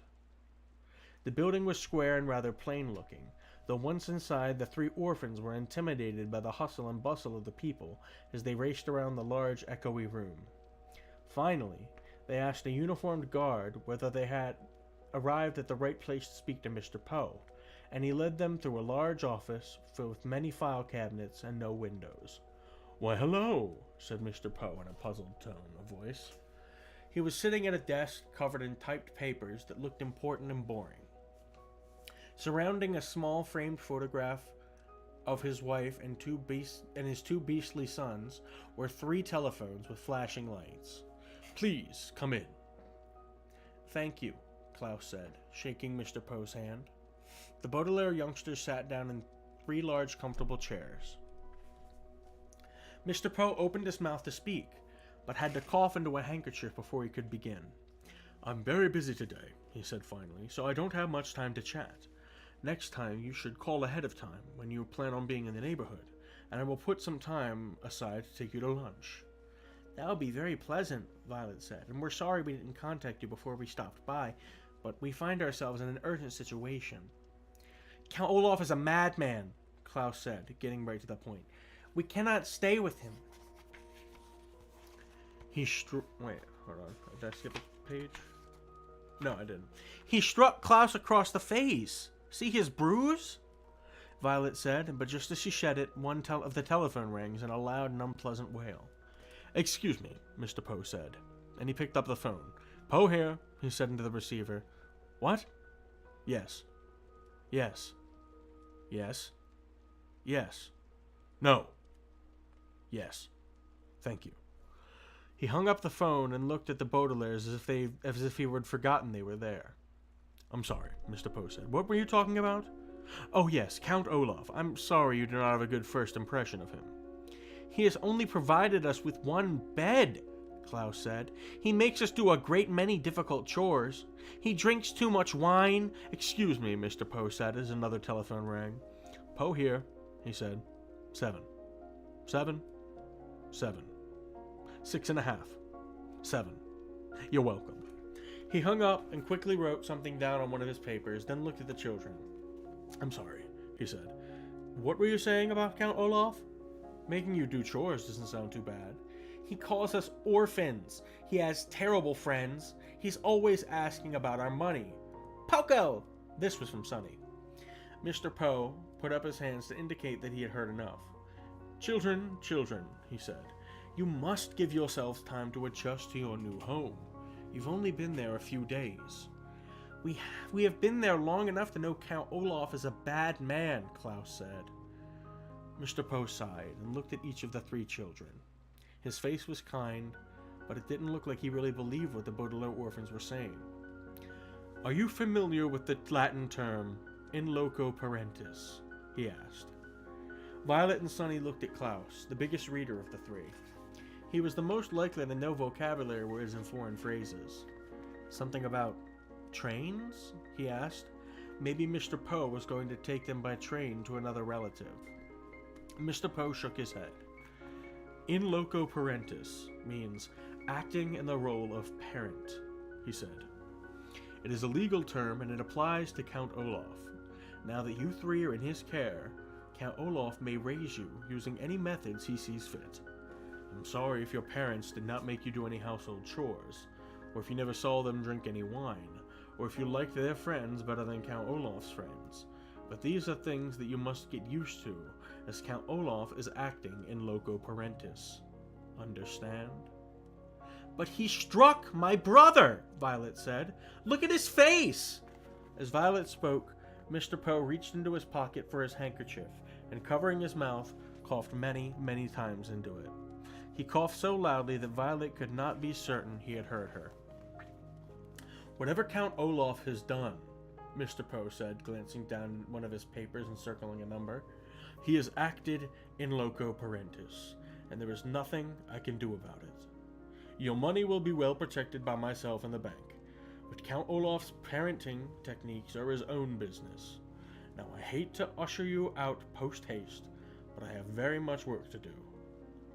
The children just sat there, stunned. Mr. Poe looked up and cleared his throat. Post-haste, he said. Means you'll do nothing to help us, Violet finished for him. She was shaking with so much anger and frustration. As one of the phones began ringing, she stood up and walked out of the room, followed by Klaus, who was carrying Sonny. They stalked out of the bank and stood on the street, not knowing what to do next. What shall we do next? Klaus asked sadly. Violet stared up at the sky. She wished she could invent something that could take them out of there. It's getting a bit late, she said. We might as well just go back and think of something else tomorrow. Perhaps we can stop and see Justice Strauss. But you said she wouldn't help us, Klaus said. Not for help, Violet said. For books. It is very useful, when one is young, to learn the difference between literally and figuratively. If something happens literally, it actually happens. If something happens figuratively, it feels like it's happening. If you are literally jumping for joy, for instance, it means you are leaping in the air because you are very happy. If you are figuratively jumping for joy, it means you are so happy that you could jump for joy, but are saving your energy for other matters. The Baudelaire orphans walked back to Count Olaf's neighborhood and stopped at the home of Justice Strauss, who welcomed them inside and let them choose books from the library. Violet chose several about mechanical inventions. Klaus chose several about wolves, and Sonny found a book with many pictures of teeth inside. They then went back to their room and crowded together on one bed, reading intently and happily. Figuratively, that escaped from Count Olaf and their miserable existence. They did not literally escape because they were still in his house and vulnerable to Count Olaf's evil and loco parentis ways. But by immersing themselves in their favorite reading topics, they felt far away from their predicament, as if they had escaped. In the situation of the orphans, figuratively escaping was not enough, of course, but at the end of a tiring and hopeless day, it would have to do. Violet, Klaus, and Sonny read their books, and, in the back of their mind, hoped that soon their figurative escape would eventually turn into a literal one.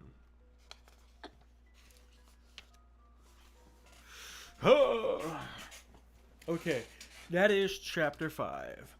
We are now 6 chapters in and a little bit closer to halfway through the book. And it's been about an hour and 15 minutes. So I'd say about another hour and 15 and we'll be done. I hope everybody's still enjoying it. I'm going to check how much we got. Yup. Still about 8 viewers. Love you all. At the end of chapter 7, I will. Crystal just reminded me of it.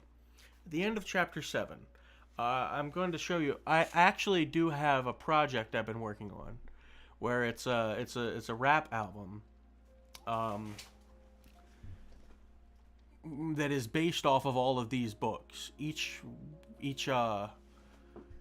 track is based off one of the books. I'm 2 songs in. I'm working on the 3rd one now, and I'll show it to you. Actually, I'll show it to you after the book, just so we're not taking up too much time. I hope you all are all enjoying so far, and I see that you're all still here. Very good. I don't know what to say in between because the chat's often lagging behind me, but I'm glad you're all here with me. It means the world, and that you're interacting. You all are the best. Alright. Let's continue on. Chapter 6. Yeah, I saw that, Crystal. Actually, I don't know. Did it show? It didn't show, Crystal. The link didn't actually pop up. Or it didn't show for me. Maybe it got caught in the spam filters. but I will show it on stream after. I'll ask again after chapter 7 whether you want to see it now or after the book. We'll let you guys decide. Alright. I mean chapter 6. The next chapter, not chapter 7. We'll see. Alright. Chapter 6. The next morning, when the children stumbled sleepily from their bedroom into the kitchen, rather than a note from Count Olaf, they found Count Olaf himself. "Good morning, orphans," he said. "I have your oatmeal." I keep forgetting his voice. "Good morning, orphans," he said. "I have your oatmeal all ready in bowls for you." The children took seats at the kitchen table and stared nervously into their oatmeal. If you knew Count Olaf, and he suddenly served you a meal, wouldn't you be very afraid that there was something terrible in it, like poison or ground glass? But instead, Violet, Klaus, and Sunny found that fresh raspberries had been sprinkled on top of each of their portions. The Baudelaire orphans hadn't had raspberries since their parents died, although they were extremely fond of them. "Thank you," Klaus said, carefully picking up one of the raspberries and examining it. Perhaps they were poison berries that just looked like delicious ones. Count Olaf, seeing how suspiciously Klaus was looking at the berries, smiled and plucked a berry out of Sunny's bowl. Looking at each of the three youngsters, he popped it into his mouth and ate it. "Aren't raspberries delicious?" he asked. "They were my favorite berries when I was your age." Violet tried to picture Count Olaf as a young man, but couldn't. His shiny eyes, bony hands, and shadowy smile all seemed to be things only adults possess. Despite her fear of him, however, she took her spoon in her right hand and began to eat her oatmeal. Count Olaf had eaten some, so it probably wasn't poisonous. And anyway, she was very hungry. Klaus began to eat too, as did Sunny, who got oatmeal and raspberries all over her face. "I received a call yesterday," Count Olaf said, "from Mr. Poe. He told me you children had been to see him." The children exchanged glances. They had hoped their visit would be taken in confidence, a phrase which here means kept a secret between Mr. Poe and themselves and not blabbed to Count Olaf. "Mr. Poe told me," Count Olaf said, "that you appear to be having some difficulties adjusting to the life I have so graciously provided for you. I'm very sorry to hear that." The children looked at Count Olaf. His face was very serious, as if he were very sorry to hear that. But his eyes were shiny and bright, the way they are when someone is telling a joke. "Is that so?" Violet said. "I'm sorry Mr. Poe bothered you." "I'm glad he did," Count Olaf said, "because I want the three of you to feel at home here now that I am your father." The children shuddered a little at that, remembering their own kind father, and gazing sadly at the poor substitute now sitting across the table from them. "Lately," Count Olaf said, "I have been very nervous about my performances with the theater troupe, and I'm afraid I may have acted a bit standoffish." The word standoffish is a wonderful one, but it does not describe Count Olaf's behavior toward the children.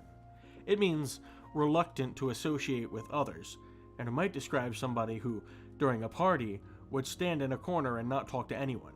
It would not describe somebody who provides one bed for 3 children to sleep in and forces them to do horrible chores and strikes them across the face.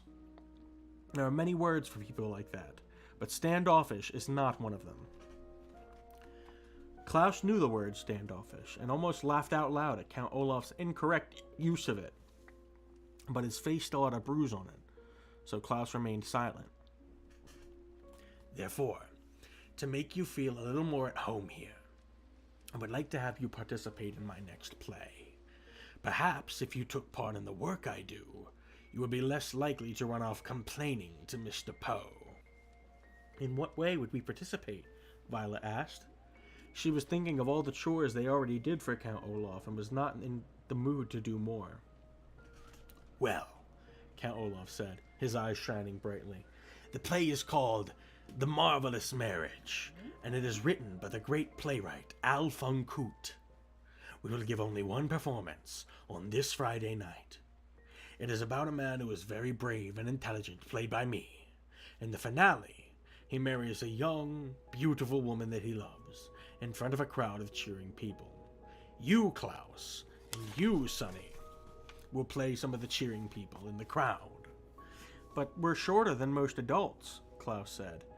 Won't that look strange to the audience? You will be playing 2 midgets who attend the wedding, Count Olaf said patiently. And what will I do? Violet asked. I'm very handy with tools, so perhaps I can help you build the set? Build the set? Heavens no, Count Olaf said. A pretty girl like you shouldn't be working backstage. But I'd like to, Violet said. Count Olaf's one eyebrow raised slightly, and the Baudelaire orphans recognized this as a sign of his anger. But then the eyebrow went down again as he forced himself to remain calm. But I have such an important role for you on stage, he said.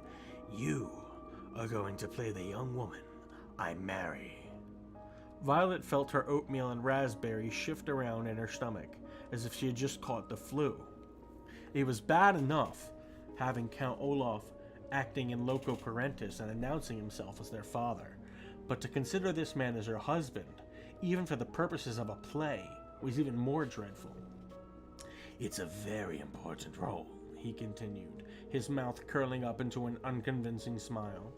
Although you have no lines other than I do, which you will have to say when Justice Strauss asks if you will have me. Justice Strauss? Violet said. What does she have to do with it? She has agreed to play the part of the judge, Count Olaf said. Behind him, one of the eyes painted on the kitchen walls closely watched over each of the Baudelaire children.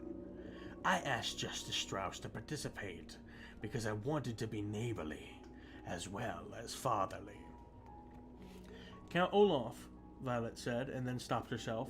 She wanted to argue her way out of playing his bride, but she didn't want to make him angry. Father, she said, I'm not sure I'm talented enough to perform professionally.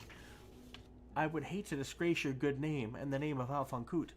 Plus, I'll be very busy in the next few weeks working on my inventions and learning how to prepare roast beef, she added quickly, remembering how he had behaved about dinner.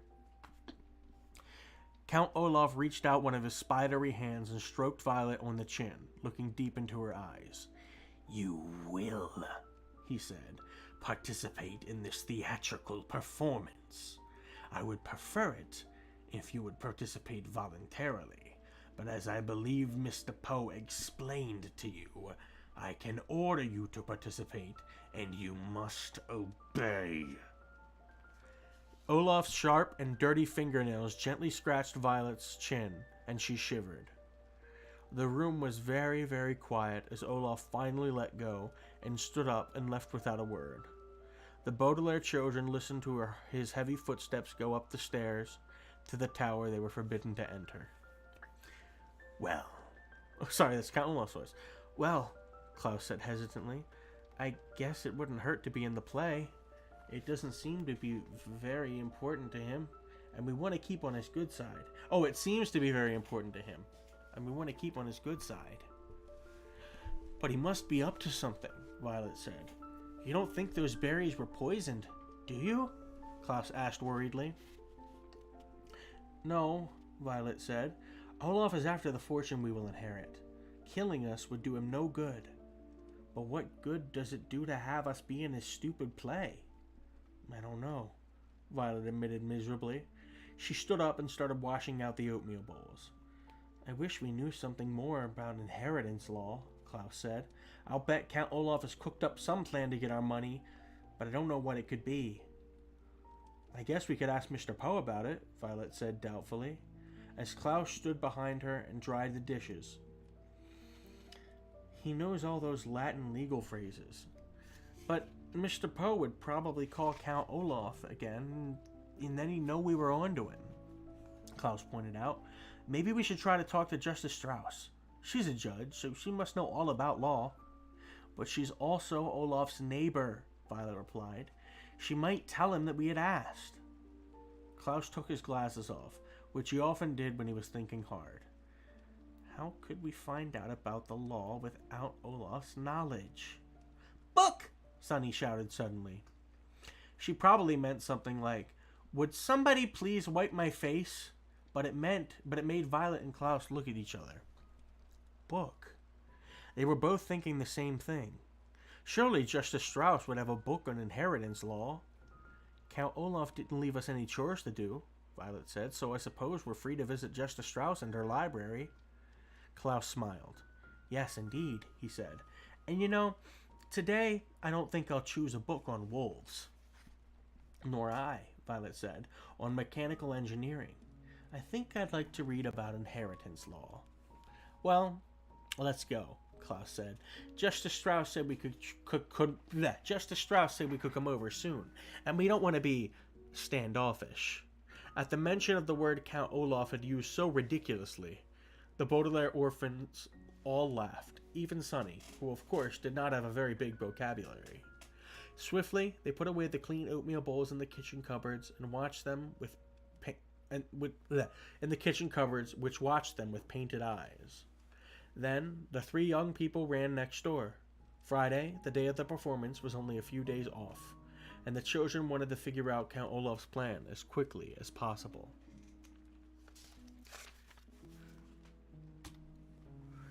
Oh, chapter 7. That's a smart baby. She just wanted somebody to wipe her face, but you know, she got the orphans thinking, got the children thinking, got them getting a plan in their heads, their noodles. That's using your noodles. I decided I will hold off on showing the song until the very end of the book, because it does go over the entire book, so we don't want to spoil it for anybody who's never seen it or read it and this is their first time. So yeah. She takes a bite out of crime. Funny. Let me just check Discord real quick, make sure everything's going fine. I got a couple messages. Okay, we're good. Yeah, luckily they speak Sunny language, and that's correct. Luckily, they're fluent in Sunny. A musical ending, yes. Alright. Let's get back into it. We're about halfway through now. So this is chapter 7. There are many, many types of books in the world, which makes good sense because there are many, many types of people. And everybody wants to read something different. For instance, people who hate stories in which terrible things happen to small children should put this book down immediately. But one type of book that particularly no one likes to read is a book about law. Books about the law are notorious for being long, dull, and very difficult to read. This is one reason many lawyers make heaps of money. The money is an incentive. The word incentive here means an offered reward to persuade you to do something you don't want to do, to read long, dull, and difficult books. The Baudelaire children had a slightly different incentive for reading these books, of course. Their incentive was not heaps of money, but preventing Count Olaf from doing something. Preventing Count Olaf from doing something horrible to them in order to get heaps of money. But even with this incentive, getting through the law books in Justice Strauss's private library was a very, very, very hard task. Goodness, Justice Strauss said when they came into the library and saw what they were reading. She had let them in the house and immediately went into her backyard to do some gardening, leaving the Baudelaire orphans alone in her glorious library. I thought you were interested in mechanical engineering, animals of North America, and teeth. Are you sure you want to read those enormous law books? Even I don't like reading them, and I work in law. Yes, Violet lied. I find them very interesting, Justice Strauss. So do I, Klaus said. Violet and I are considering a career in law, so we are fascinated by these books.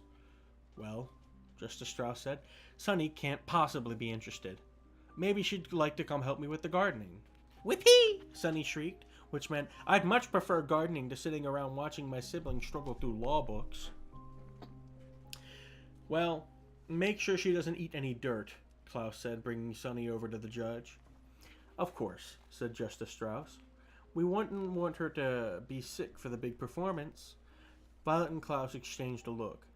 Are you excited about the play? Violet asked hesitantly. Justice Strauss's face lit up. Oh, yes, she said. I've always wanted to perform on stage ever since I was a little girl. And now, Count Olaf has given me the opportunity to live my lifelong dream. Aren't you thrilled to be a part of the theater? I guess so, Violet said. Of course you are, Justice Strauss said, stars in her eyes and Sunny in her hands. She left the library, and Klaus and Violet looked at each other and sighed. She's stage-struck, Klaus said. She won't believe that Count Olaf is up to something, no matter what. She wouldn't help us anyway, Violet pointed out glumly. She's a judge, and she'd just start babbling about in loco parentis like Mr. Poe. That's why we've got to find a legal reason to stop the performance, Klaus said firmly. Have you found anything in your book yet? Nothing helpful, Violet said, glancing down at a piece of scrap paper on which she'd been taking notes. 50 years ago, there was a woman who left an enormous sum of money to her pet weasel, and none of her 3 sons. The 3 sons tried to prove that the woman was insane, so the money would go to them. What happened? Klaus asked. I think the weasel died, Violet replied, but I'm not sure. I'd have to look up some of the words. I don't think this is going to help us anyway, Klaus said. Maybe Count Olaf is trying to prove that we're insane, so he'd get the money, Violet said. But why would making us be in the marvelous marriage prove we were insane? Klaus asked. I don't know, Violet admitted. I'm stuck. Have you found anything? Around the time of your weasel, lady, Klaus said, flipping through the enormous book he'd been reading, a group of actors put on a production of Shakespeare's Macbeth, and none of them wore any clothing. Violet blushed. You mean they were all naked on stage? Only briefly, Klaus said, smiling. The police came and shut down the production. I don't think that's very helpful either. It was just pretty interesting to read about. Violet sighed. Maybe Count Olaf isn't up to anything, she said. I'm not interested in performing in his play, but perhaps we're all worked up about nothing. Maybe Count Olaf really is just trying to welcome us into the family. How can you say that? Klaus cried. He struck me across the face. But there's no way he can get a hold of our fortune just by putting us in a play, Violet said. My eyes are tired of reading these books, Klaus, and they aren't helping us. I'm going to go out and help Justice Strauss in the garden. Klaus watched his sister leave the library and felt the wave of hopelessness wash over him. The day of the performance was not far off, and he hadn't even figured out what Count Olaf was up to, let alone how to stop him. All his life, Klaus had believed that if you had read enough books, you could solve any problem. But now, he wasn't so sure. You there? Oh, wait, sorry. You there! A voice coming from the doorway startled Klaus out of his thoughts. Count Olaf sent me to look for you. You were to return to the house immediately. Klaus turned and saw one of the members of Count Olaf's theater troupe, the one with hooks for hands, standing in the doorway. What are you doing in this musty old room anyway? He asked in a croak of a voice. Walking over to where Klaus was sitting, narrowing his beady eyes, he read the title of one of his books. Inheritance Law and Its Implications? He said sharply. Why are you reading that? Why do you think I'm reading it? Klaus said. I'll tell you what I think. The man put one of his terrible hooks on Klaus's shoulder. I think you should never be allowed inside this library again, at least until Friday. We don't want a little boy getting any big ideas. Now, where's your sister and that hideous baby? In the garden, Klaus said, shrugging the hook off his shoulder. Why don't you go and get them? The man leaned over until his face was just inches from Klaus's, so that the man's features flickered into a blur. Listen to me very carefully, little boy, he said, breathing out foul steam with every word. The only reason Count Olaf hasn't torn you limb from limb is that he hasn't gotten a hold of your money. He allows you to live while he works out his plans. But ask yourself this, you little bookworm. What reason will he have to keep you alive after he has your money? What do you think will happen to you then? Klaus felt an icy chill go through him as the horrible man spoke. He had never been so terrified in all of his life. He found that his arms and legs were shaking uncontrollably as if he were having some sort of fit. His mouth was making strange sounds, like Sonny always did, as he struggled to find something to say. Klaus heard himself choke out. When the time comes, the hook-handed man said smoothly, ignoring Klaus's noises, I believe Count Olaf just might leave you to me. So if I were you, I'd start acting a little nicer. The man stood up again and put both of his hooks in front of Klaus's face, letting the light from the reading lamps reflect off the wicked-looking devices. Now, if you'll excuse me, I have to go fetch your poor orphan siblings. Klaus felt his body go limp as the hook-handed man left the room. He wanted to... felt his body go limp as the hook-handed man left the room, and he wanted to sit there for a moment and catch his breath, but his mind wouldn't let him. This was perhaps his last moment in the library, and perhaps his last opportunity to foil Count Olaf's plan. But what to do? Hearing the faint sounds of the hook-handed man talking to Justice Strauss in the garden, Klaus looked frantically around the library for something that could be helpful. Then, just as he heard the man's footsteps heading back his way, Klaus spied one book and quickly grabbed it. He untucked his shirt and put the book inside, hastily retucking it just as the hook-handed man re-entered the library, and escorting Violet and carrying Sonny, who was trying without success to bite the man's hooks. I'm ready to go, Klaus said quickly, and walked out the door before the man could get a good look at him. He walked quickly ahead of his siblings, hoping that nobody would notice the book-shaped lump on his shirt. Maybe, just maybe, the book Klaus was smuggling could save their lives. Alright! Chapter 8. I see you all were very active during this chapter. Let me go back and read some more. So, let's see. Oh, Crystal's going to start gardening. I know, she told me about that before. And that the next reading they'll update her. Alright, so... Oh, Cass, you have something to listen to while you knit? I didn't know you knit. That's cute. Nice.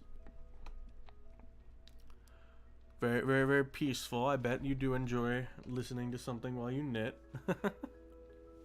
Alright. Chapter 8. Here we go. Klaus stayed up all night reading, which was normally something he loved to do. Back when his parents were alive, Klaus used to take a flashlight to bed with him and hide under the covers, reading until he couldn't keep his eyes open. Some mornings, his father would come into Klaus's room to wake him up and find him asleep, still clutching his flashlight in one hand and a book in the other. But on this particular night, of course, the circumstances were much different. Klaus stood by the window, squinting as he read his smuggled book by moonlight that had trickled into his room. Jeez, I butchered that sentence. Let me try that again. Klaus stood by the window, squinting as he read his smuggled book by the moonlight that had trickled into his room. He occasionally glanced at his sisters. Violet was sleeping fitfully, a word which here means with much tossing and turning, on the lumpy bed, and Sonny had wormed her way into a pile of curtains so that she looked just like a small heap of cloth. Klaus had not told his siblings about the book because he did not want to give them false hope. He wasn't sure the book would help them out of their dilemma. The book was long and difficult to read, and Klaus became more and more tired as the night wore on. Occasionally his eyes would close. He found himself reading the same sentence over and over. He found himself reading the same sentence over and over. He found himself reading the same sentence over and over. But then, He remembered the way the hook hands of the hook hands of Count Olaf's associate had glinted in the library, and would imagine them tearing into his flesh, and he would wake right up and continue reading. He found a small scrap of paper and tore it into strips, which he used to mark significant parts of the book. By the time the light outside grew gray with the approaching dawn, Klaus had found out all he needed to know. His hopes rose along with the sun. Finally, when the first few birds began to sing, Klaus tiptoed to the door of the bedroom and eased it open quietly, careful to not wake the restless Violet or Sunny, who were still hidden in the pile of curtains. Then he went over to the kitchen and sat and waited for Count Olaf. He didn't have to wait long before he heard Olaf tromping down the tower stairs. When Count Olaf walked into the kitchen, he saw Klaus sitting at the table and smirked, a word which here means smiled in an unfriendly and phony way. "Hello, orphan," he said. "You're up early." Klaus's heart was beating fast, but he felt calm on the outside, as if he had a layer of invisible armor. I've been up all night," he said, "reading this book." He put the book out on the table so Count Olaf could see it. "It's called Nuptial Law," Klaus said, "and I learned many interesting things while reading it." Count Olaf had taken out a bottle of wine to pour himself some breakfast.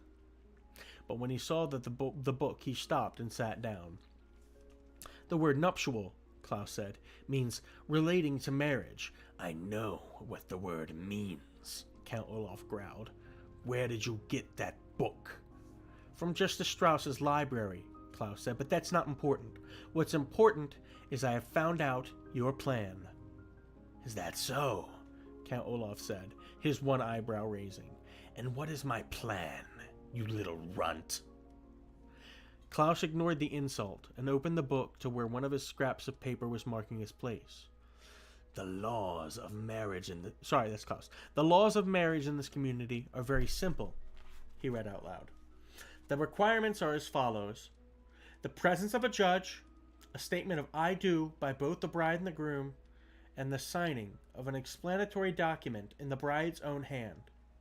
Klaus put down the book and pointed at Count Olaf. "If my sister says I do and signs a piece of paper while Justice Strauss is in the room, then she is legally married.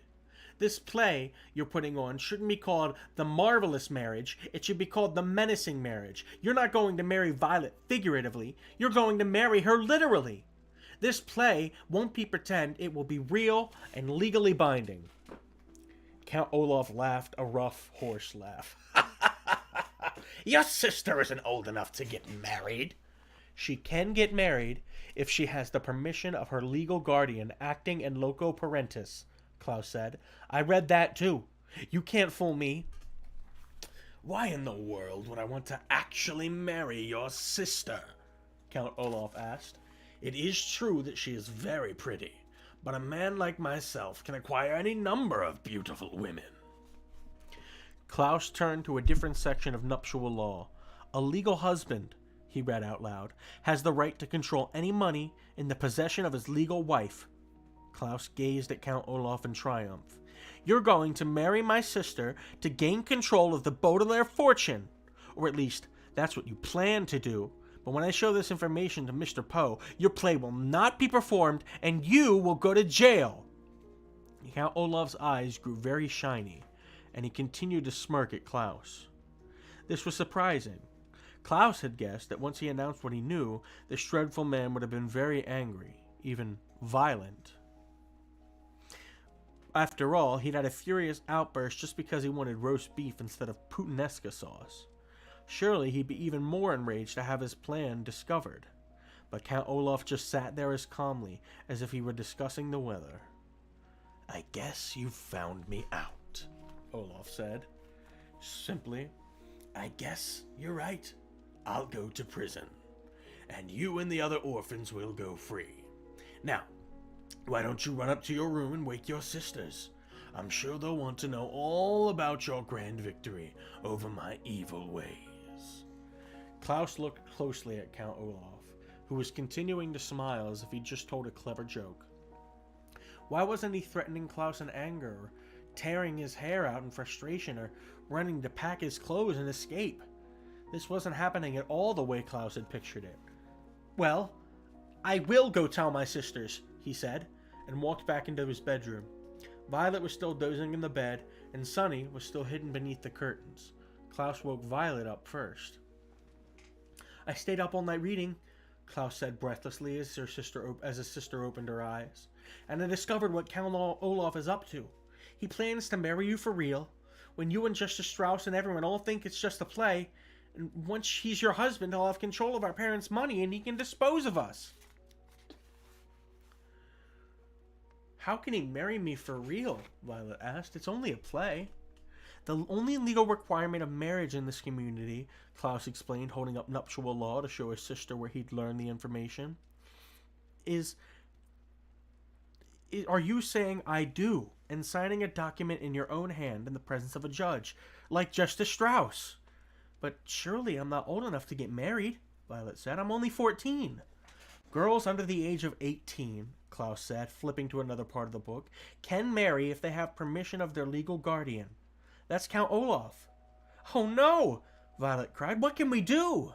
"We can show this to Mr. Poe," Klaus said, pointing to the book, "and he will finally believe us that Count Olaf is up to no good. Quick, get dressed while I wake up Sunny, and we can be at the bank by the time it opens."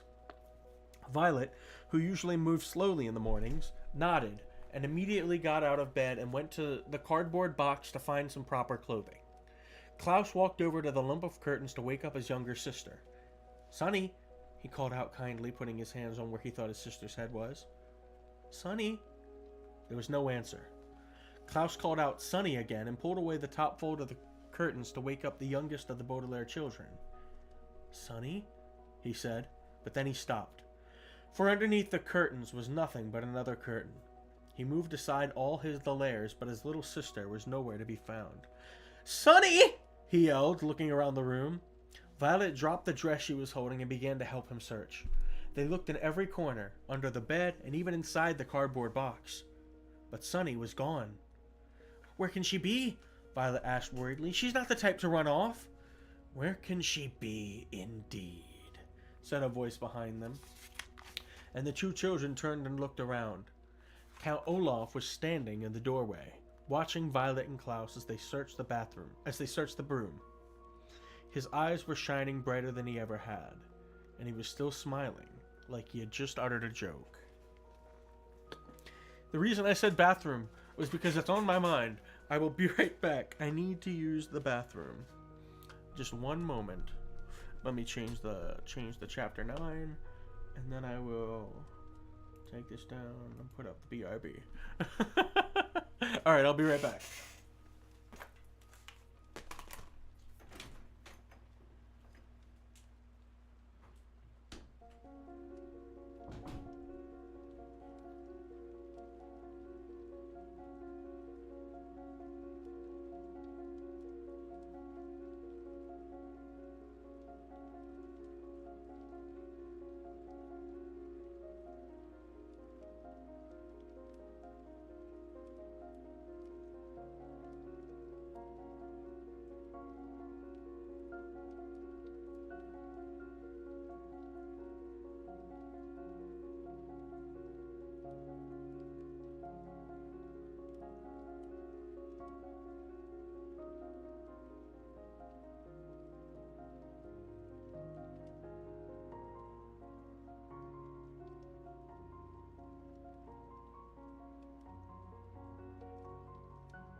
Alright, I have returned.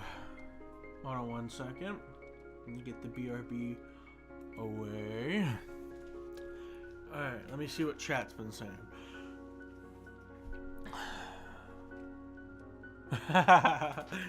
Yep, Sunny is vanished. Oh, thank you guys. I appreciate all your kind words. I think I have a pretty calming tone when I'm reading something I'm interested in. So I'm glad you guys agree and like it. Cause otherwise this would be a terrible stream if I had a harsh voice like Count Olaf. Whew, I can't imagine. All right, we're almost done. We have read over 100 pages. We are on page 103 at the start of chapter 9, and we are over halfway through the book. We have 4 chapters left, I believe. So let's. I dropped a can. All right, let's begin. Chapter 9. Yes, Count Olaf continued. It is certainly strange to find a child missing, and one so small and helpless. Where's Sunny? Violet cried. What have you done with her? Count Olaf continued to speak as if he had not heard Violet. But then again, one sees strange things every day. Oh, wait, is this Count Olaf? Yes. Count Olaf continued to speak as if he had not heard Violet. But then again, one sees strange things every day. In fact, if you 2 orphans follow me out into the backyard, I think we'll all see something rather unusual. The Baudelaire children didn't say anything, but followed Count Olaf through the house and out the back door. Violet looked around the small, scraggly yard, in which she had not seen since she and Klaus had been forced to chop wood. The pile of logs they had made was still lying there untouched, as if Count Olaf had merely made them chop logs for his own amusement, rather than for any purpose. Violet shivered, still in her nightgown, but as she gazed here and there, she saw nothing unusual. You're not looking in the right place, Count Olaf said. For children who read so much, you 2 are remarkably unintelligent. Violet looked over in the direction of Count Olaf, but could not meet his eyes. The eyes on his face, that is. She was staring at his feet, and could see the tattooed eye that she had been watching, that had been watching the Baudelaire orphans since their troubles had begun. Then her eyes traveled up Count Olaf's lean, shabbily dressed body, and she saw that he was pointing with one scrawny hand, pointing up. She followed his gesture, and found herself looking at the Forbidden Tower. It was made of dirty stone with only one lone window, and just barely visible in the window was what looked like a bird cage. Oh no, Klaus said in a small, scared voice, and Violet looked again. It was a bird cage, dangling from the tower window like a flag in the wind, but inside the bird cage she could see a small and frightened Sunny. When Violet looked closely, she could see there was a large piece of tape across her sister's mouth, and ropes around her body. She was utterly trapped. Let her go, Violet said to Count Olaf. She's done nothing to you. She is an infant. Well now, Count Olaf said, sitting on a stump. If you really want me to let her go, I will. But surely even a stupid brat like you must realize that if I let her go, or, more accurately, if I ask my comrade to let her go, poor little Sunny will not survive the fall down to the ground. That's a 30-foot tower, which is a very long way for a little person to fall, even when she's inside a cage. But, if you insist— No! Klaus cried. Don't!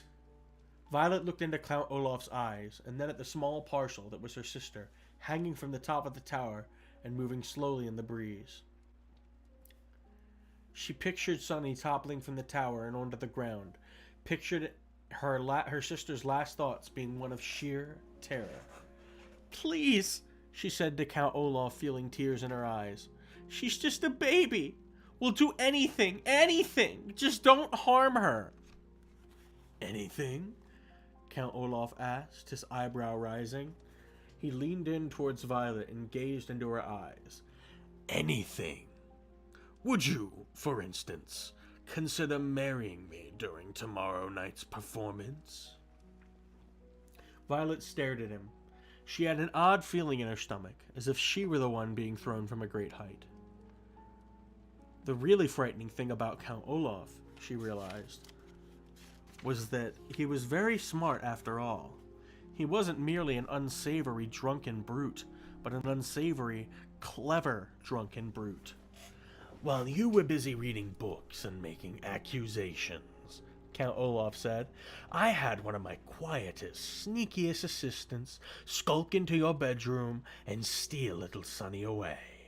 She's perfectly safe, for now, but I consider her to be a stick behind a stubborn mule. Our sister is not a stick, Klaus said.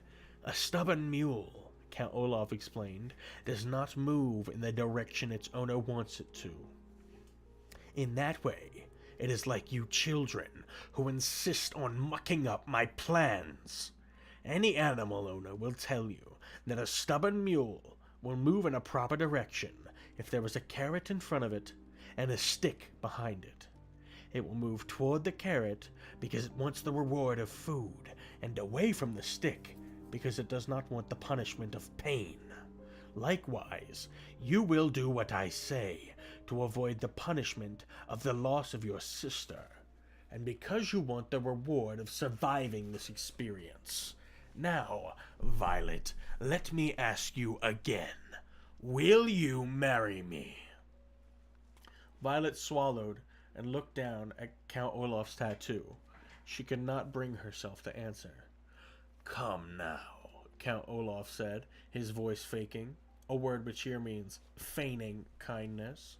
He reached out a hand and stroked Violet's hair.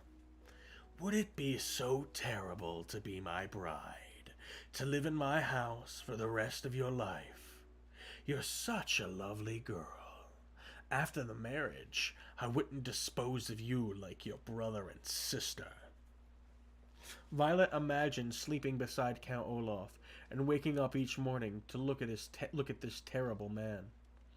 She pictured wandering around the house trying to avoid him all day and cooking for his terrible friends at night, perhaps every night, for the rest of her life. But then she looked up at her helpless sister and knew what her answer must be. If you let Sunny go, she said finally, I will marry you. I will let Sunny go, Count Olaf answered, after tonight's performance. In the meantime, she will remain in the tower for safekeeping. And, as a warning, I will tell you that my assistants will stand guard at the door to the tower staircase, in case you were getting any ideas. You're a terrible man, Klaus spat out, but Olaf merely smiled again.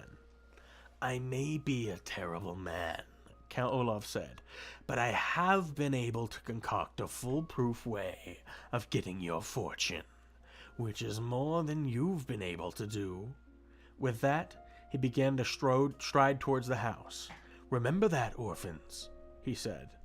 You may have read more books than I have, but it didn't help you gain the upper hand in this situation. Now give me that book which gave you such grand ideas, and do the chores assigned to you.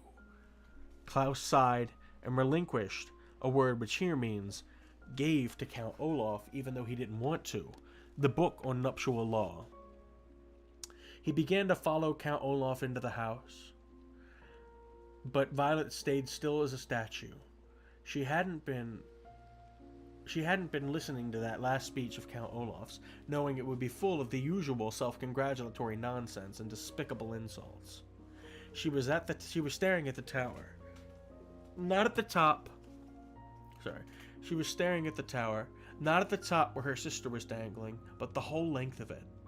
Klaus looked back at her and saw something he hadn't seen in quite some time.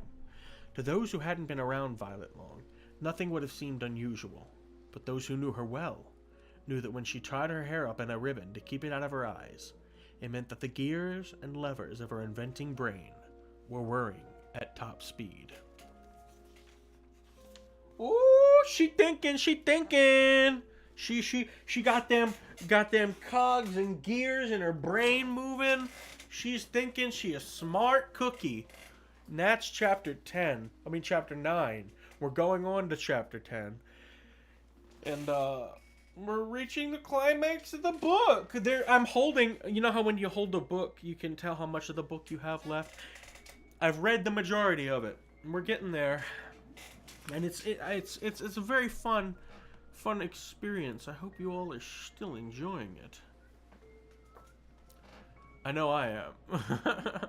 Girl getting plans, that's correct. Alright. We're getting towards the climax now. Violet's thinking about how to save Sunny from the tower without hurting her. Alright. Here we go. Chapter 10. That night, Klaus was the Baudelaire orphan sleeping fitfully in the bed, and Violet was the Baudelaire orphan staying up, working by the light of the moon. All day, the two siblings had wandered around the house, doing the assigned chores and scarcely speaking to each other. Klaus was too tired and despondent to speak, and Violet was holed up in the inventing area of her mind, too busy planning to talk. When night approached, Violet gathered up the curtains that had been Sunny's bed, and brought them to the door of the tower stairs, where the enormous assistant of Count Olaf's, the one who looked like neither a man nor a woman, was standing guard. Violet asked whether she could bring the blankets to her sister to make her more comfortable during the night. The enormous creature merely looked at Violet with blank white eyes and shook its head, then dismissed her with a silent gesture.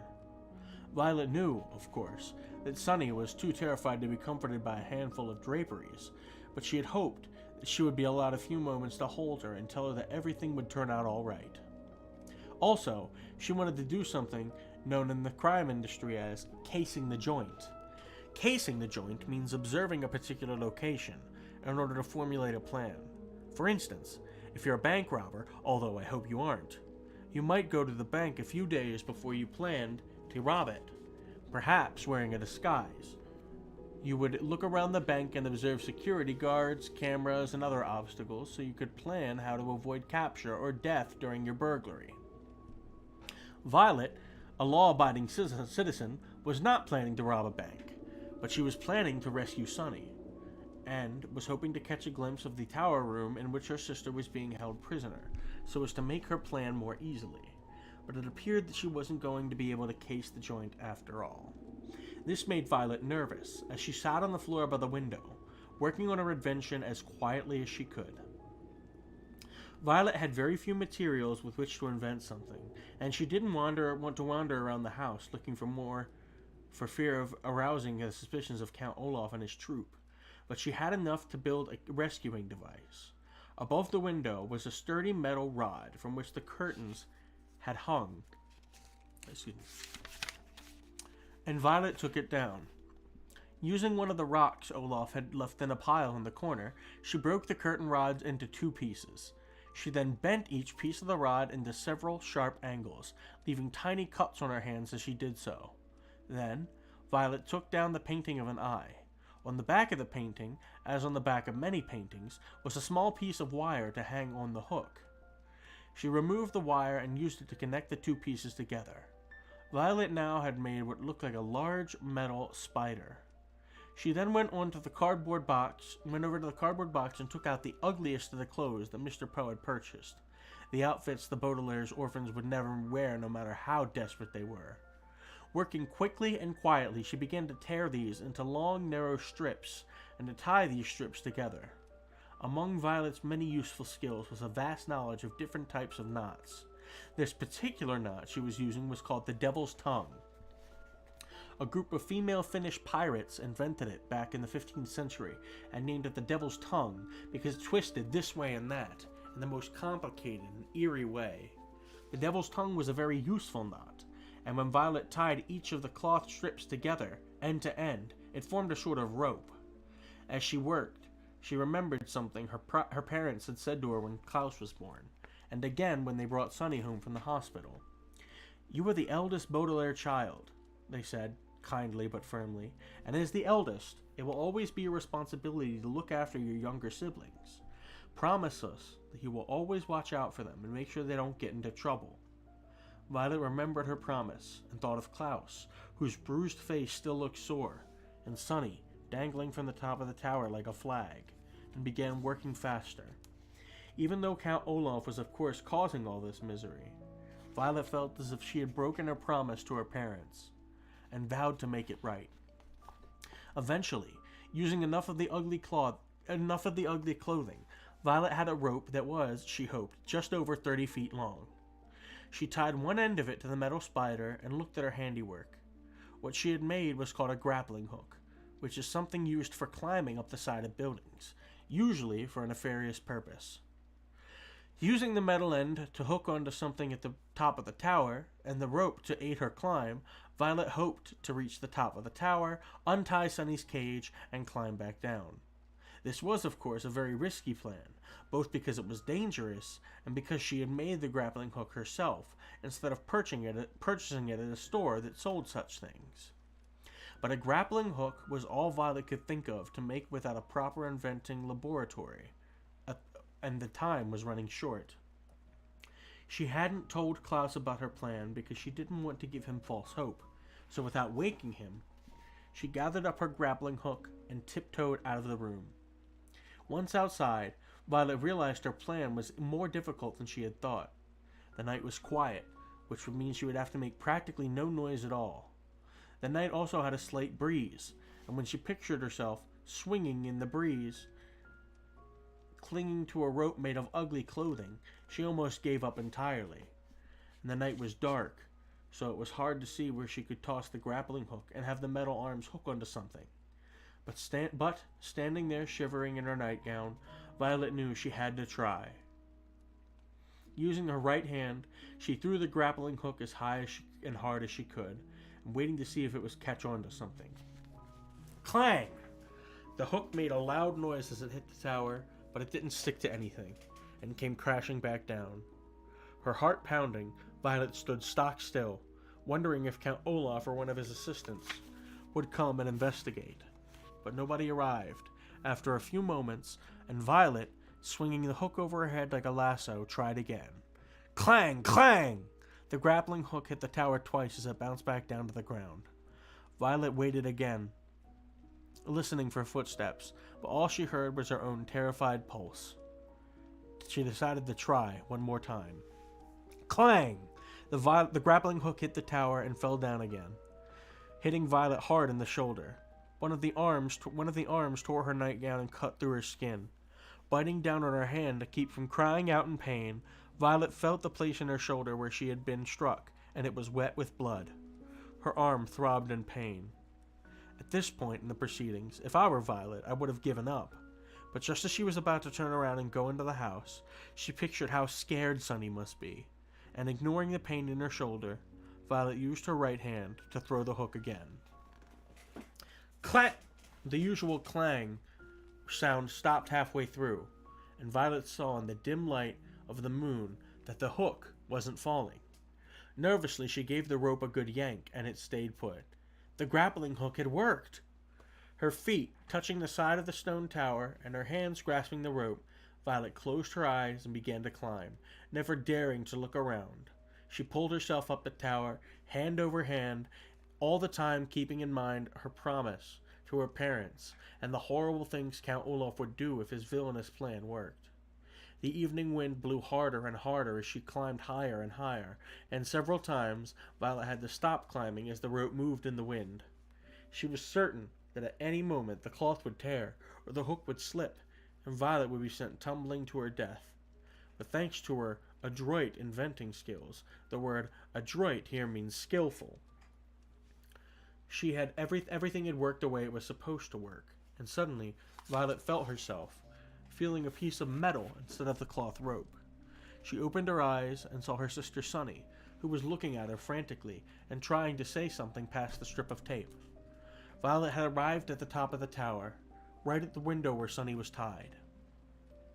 The eldest Baudelaire orphan was about to grab her sister's cage and begin her descent, when she saw something that made her stop. It was the spidery end of the grappling hook, which after several attempts had finally struck onto something at the tower. Violet had guessed, during her climb, that it had found some notch in the stone, or part of the window, or perhaps a piece of furniture inside the tower room, and stuck there. but that wasn't what the hook had struck on. Violet's grappling hook had stuck on another hook. It was one of the hooks of the hook-handed man, and his other hook, Violet saw, was glinting in the moonlight as it reached right toward her. Oh, spooky, scary. Oh, the hook-handed man is right there. You know, you gotta wonder how heavy Violet is, because he held that hook steady as she climbed up. Either she's very light for a 14-year-old girl, or he is incredibly strong. And as a man with a hook hand, I don't know how much of a grip the hook keeps on your wrist. But then again, I don't know if hook hands. I do know this one gentleman when I used to work at a Wawa in Maryland. He would come in and he had two hook hands that like could like spread apart. Like if there were two hooks in one, and he could like make them separate so he could grab things. And he would always get coffee and carry it up with it pinched between his hooks, and then he would get out his wallet and give me money with his hooks. And I'm like, damn, he's skilled. Anyway, that was a nice little story. We're gonna continue on to chapter 11. All right. How pleasant that you could join us, the hook-handed man said in a sickly sweet voice. Violet immediately tried to scurry back down the rope, but Count Olaf's assistant was too quick for her. In one movement, he hoisted her back into the tower room, and with the flick of his hook, sent her rescue device clanging to the ground. Now, Violet was as trapped as her sister. "I'm so glad you're here," the hook-handed man said. "I was just thinking about how much I wanted to see your pretty face. Have a seat."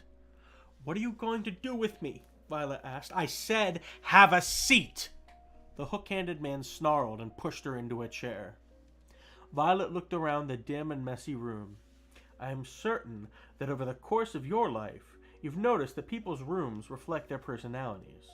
In my room, for instance, I've gathered a collection of objects that are important to me, including a dusty accordion on which I can play a few sad songs, a large bundle of notes on the activities of the Baudelaire orphans, and a blurry photograph, taken a very long time ago, of a woman whose name is Beatrice.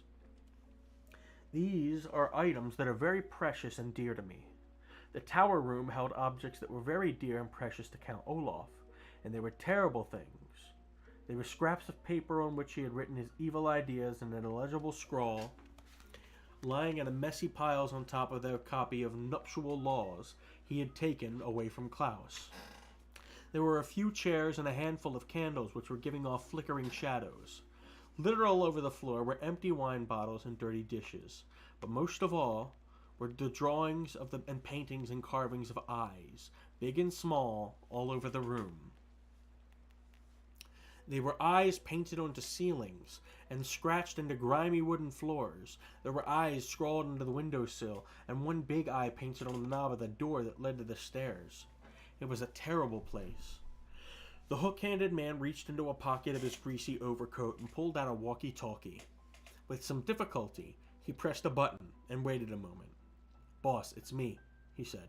"Your blushing bride has just climbed up here to try to rescue the biting brat." He paused as Count Olaf said something. "I don't know, with some sort of rope." "It was a grappling hook," Violet said, and tore off a sleeve of her nightgown to make a bandage for her shoulder. "I made it myself." "She says it was a grappling hook," the hook-handed man says into the walkie-talkie. "I don't know, boss." "Yes, boss." "Yes, boss, of course I understand she's yours." "Yes, boss." He pressed a button to disconnect the line, and then turned to face Violet. "Count Olaf is very displeased with his bride." "I'm not his bride," Violet said bitterly. "Very soon you will be," the hook-handed man said, wagging his hook the way most people would wag a finger. "In the meantime, however, I have to go and fetch your brother. The three of you will be locked in this room until night falls. That way, Count Olaf can be with you, can be sure you will all stay out of mischief." With that, the hook-handed man stomped out of the room. Violet heard the door lock behind him and listened to the footsteps fading away down the stairs. She immediately went over to Sunny and put a hand on her little head. Afraid to untie or untape her sister for fear of incurring a word which here means bringing about Count Olaf's wrath, Violet stroked Sunny's hair and murmured that everything was all right. But of course, everything was not all right. Everything was all wrong. As the first light of the morning trickled into the tower room, Violet reflected on all the awful things she and her siblings had been experienced recently. Their parents had died suddenly and horribly. Mrs. Poe had bought them ugly clothing. They had moved into Count Olaf's house and were treated terribly. Mr. Poe had refused to help them. They had discovered a fiendish plot involving marrying Violet and stealing the Baudelaire fortune. Klaus had tried to confront Count Olaf with knowledge he'd learned in Justice Strauss's library and failed. Poor Sunny had been captured, and now Violet had tried to rescue Sunny and found herself captured as well. All in all, the Baudelaire orphans had encountered catastrophe after catastrophe, and Violet found their situation lamentably deplorable, a phrase which here means it was not at all enjoyable. The sound of footsteps coming up the stairs brought Violet out of her thoughts, and soon the hook-handed man opened the door and thrust a very tired, confused, and scared Klaus into the room. "Here's the last orphan," the hook-handed man said, "and now I must go help Count Olaf with his final preparations for tonight's performance. No monkey business, you two, or I will have to tie you up and let you dangle out of the window as well." Glaring at them, he locked the door again and tromped downstairs. Klaus blinked and looked around at the filthy room. He was still in his pajamas. "What happened?" he asked Violet. "Why are we up here?" "I tried to rescue Sunny," Violet said, "using an invention of mine to climb up the tower." Klaus went over to the window and looked down at the ground. "It's so high up," he said. "You must have been terrified." "It was very scary," she admitted, "but not as scary as the thought of marrying Count Olaf." "I'm sorry your invention didn't work," Klaus said sadly. "The invention worked fine," Violet said, rubbing her sore shoulder. "I just got caught, and now we're doomed." "The hook-handed man said he'd keep us here until tonight, and then it's the marvelous marriage." "Do you think you can invent something that would help us escape?" Klaus asked, looking around the room. "Maybe," Violet said. "And why don't you go through those books and papers? Perhaps there's some information that could be of use." For the next few hours, Violet and Klaus searched the room for their own minds for anything that might help them. Violet looked for objects with which she could invent something. Klaus read through Count Olaf's papers and books. From time to time, they would go over to Sunny and smile at her and pat her on the head to reassure her. Occasionally, Violet and Klaus would speak to each other. Mostly, they were silent, lost in their own thoughts. "If we had any kerosene," Violet said, around noon, "I could make Molotov cocktails with these bottles." "What are Molotov cocktails?" Klaus asked. "They're small bombs made inside of bottles," Violet explained. "We could throw them out the window and attract the attention of passers-by." "But we don't have any kerosene," Klaus said mournfully. They were silent for several hours. "If we were polygamists," Klaus said, "Count Olaf's marriage plan wouldn't work." "What are polygamists?" Violet asked. "Polygamists are people who marry more than one person," Klaus explained. "In this community, polygamists are breaking the law, even if they have married in the presence of a judge, with the statement of 'I do' and the signed document in their own hand. I read it here in nuptial law." "But we're not polygamists," Violet said mournfully. They were silent for several more hours. "We could break these bottles in half," Violet said, "and use them as knives, but I'm afraid Count Olaf's troop would overpower us." "You could say 'I don't' instead of 'I do,'" Klaus said. "But I'm afraid Count Olaf would order Sunny dropped off the tower." "I certainly would." Sorry, that's Count Olaf. "I certainly would," Count Olaf said, and the children jumped. They had been so involved in their conversation that they hadn't heard him come up the stairs and open the door. He was wearing a fancy suit, and his eyebrow had been waxed so it looked as shiny as his eyes. Behind him stood the hook-handed man, who smiled and waved a hook at the youngsters. "Come, orphans," Count Olaf said. "It's time for the big event. My associate here will stay behind in this room, and will keep in constant contact through our walkie-talkies. If anything goes wrong during tonight's performance, your sister will be dropped to her death. Come along now." Violet and Klaus looked at each other, and then at Sunny, still dangling in her cage, and followed Count Olaf out the door. As Klaus walked down the tower stairs, he felt a heavy sinking in his heart as all hope left him. There truly seemed to be no way out of the predicament. Violet was feeling the same way, until she reached out with her right hand to grab the banister, for balance. She looked at her right hand for a second and began to think. All the way down the stairs and out the door, and the short walk down the block to the theater, Violet thought and thought and thought, harder than she had in her entire life. Oh, the plot thickens. How are Violet, Klaus, and Sunny gonna get out of this predicament? Oh my goodness. And yeah, I guess starving the orphans would make them very much lighter. I feel bad for these children. It's terrible. Ugh. We're at chapter 12 now, the penultimate chapter. There's 13 chapters in this book, and I can't wait for you all to see how they get out of this one. So I'm going to continue on, and here we go. Chapter 12. As Violet and Klaus Baudelaire stood, still in their nightgown and pajamas, backstage at Count Olaf's theater, they were of two minds, a phrase which here means they felt two different ways at the same time. On one hand, they were of course filled with dread.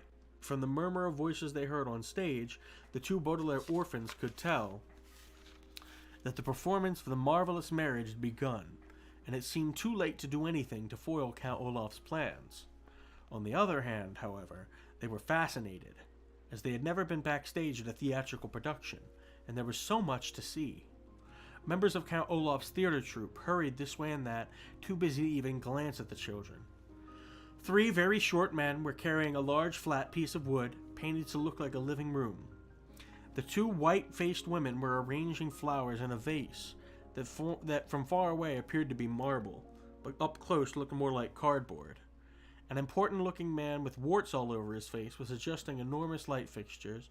As the children peeked on stage, they could see Count Olaf in his fancy suit, declaiming some lines from the play. Just as the curtain came down, controlled by a woman with very short hair who was pulling on a long rope attached to a pulley, despite their fear, you see, the two older Baudelaires were very interested in what was going on, and they only wished they were not involved in any way. As the curtain fell, Count Olaf strode off stage and looked at the children. "It's the end of Act 2! Why aren't the orphans in their costumes?" He hissed to the two... Oh shit, that's Count Olaf. I'm sorry, I didn't mean to curse. "It's the end of Act 2. Why aren't the orphans in their costumes?" He hissed to the two white-faced women. Then, as the audience broke into applause, his angry expression turned to one of joy, and he walked back on stage. Gesturing to the short-haired woman to raise the curtains, he strode to the exact center of the stage and took elaborate bows as the curtain came up. He waved and blew kisses to the audience as the curtain came down again. And then his face was once again filled with anger. "Intermission is only 10 minutes, he said, "and then the children must perform. Get them into costumes quickly." Without a word, the two white-faced women grabbed Violet and Klaus by the wrists and led them into a dressing room.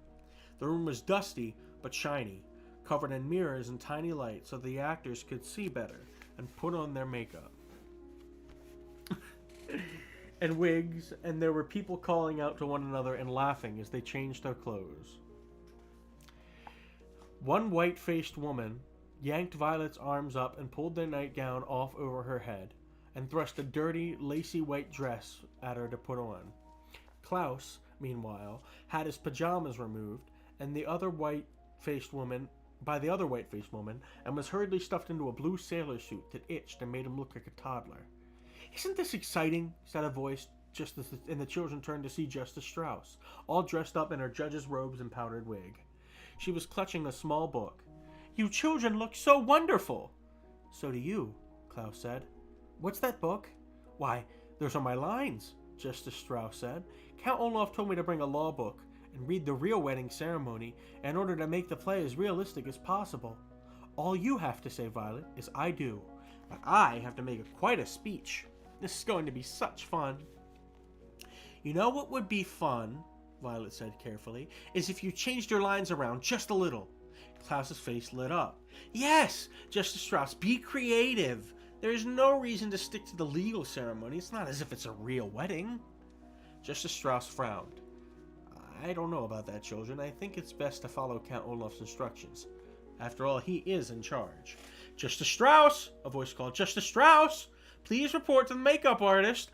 "Oh, my word! I get to wear makeup!" Justice Strauss had on a dreamy expression as if she were just about to be crowned queen, instead of just having some powders and cream smeared on her face.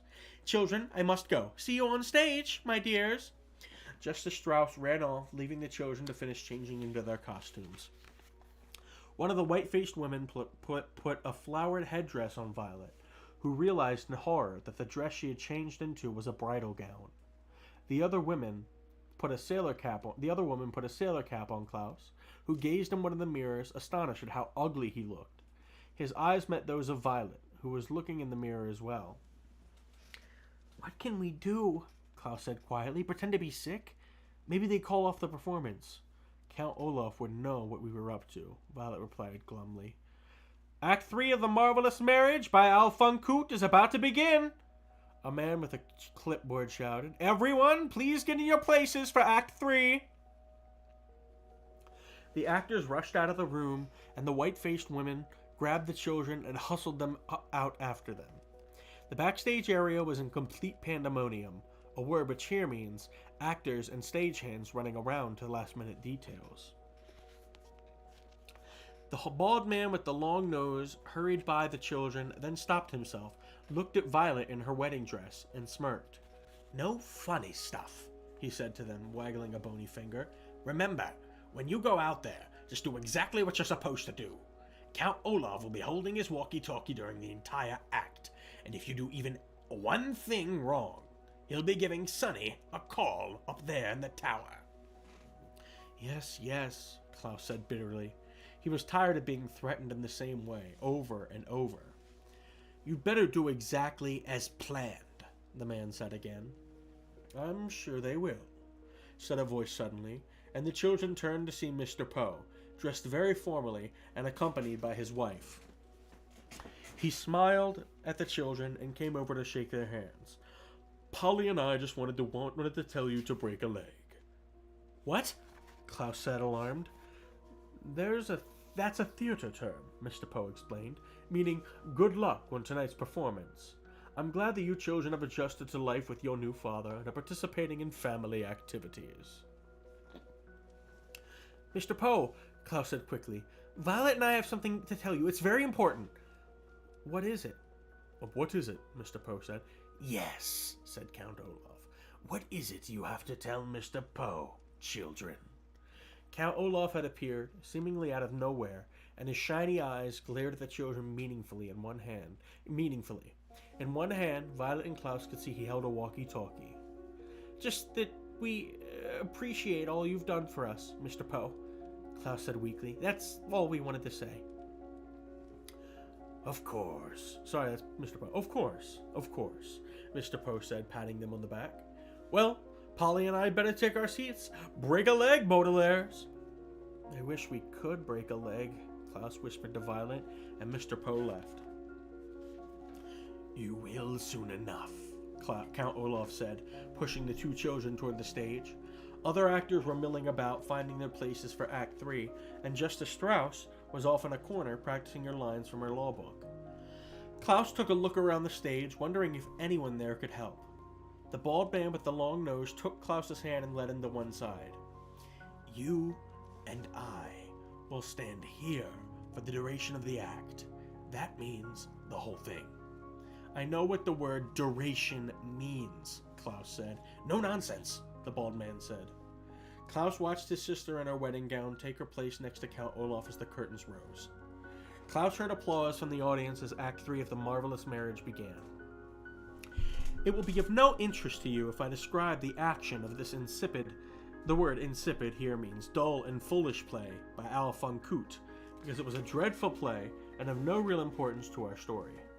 Various actors and actresses performed very dull dialogue and moved around the set as Klaus tried to make eye contact with them and see if they would help. He soon realized that this play must have been chosen merely as an excuse for Olaf's evil plan and not for its entertainment value, as he sensed the audience losing interest and moving around in their seats.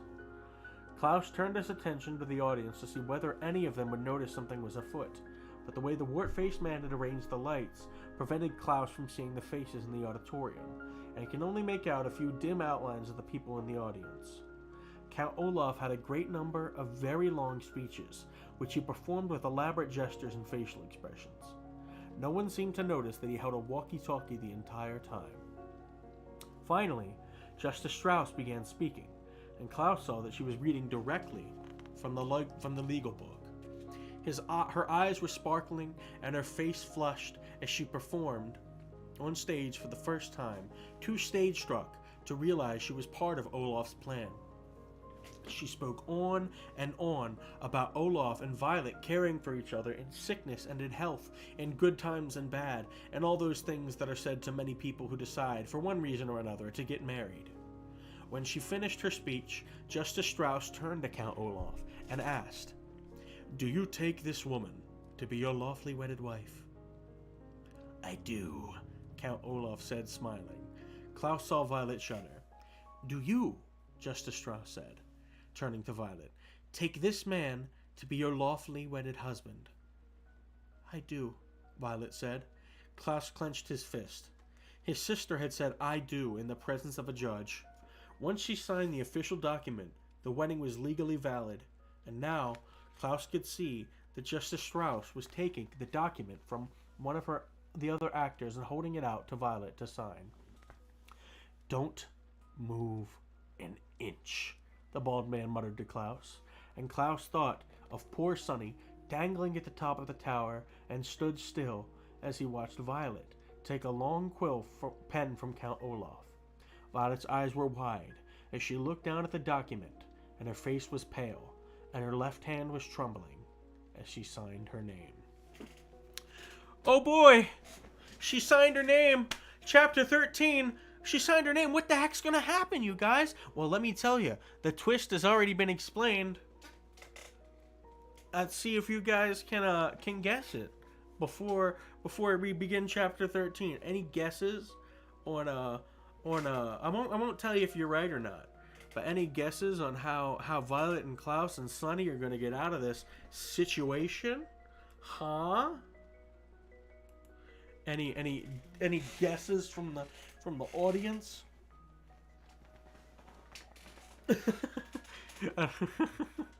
I don't know why I'm asking, because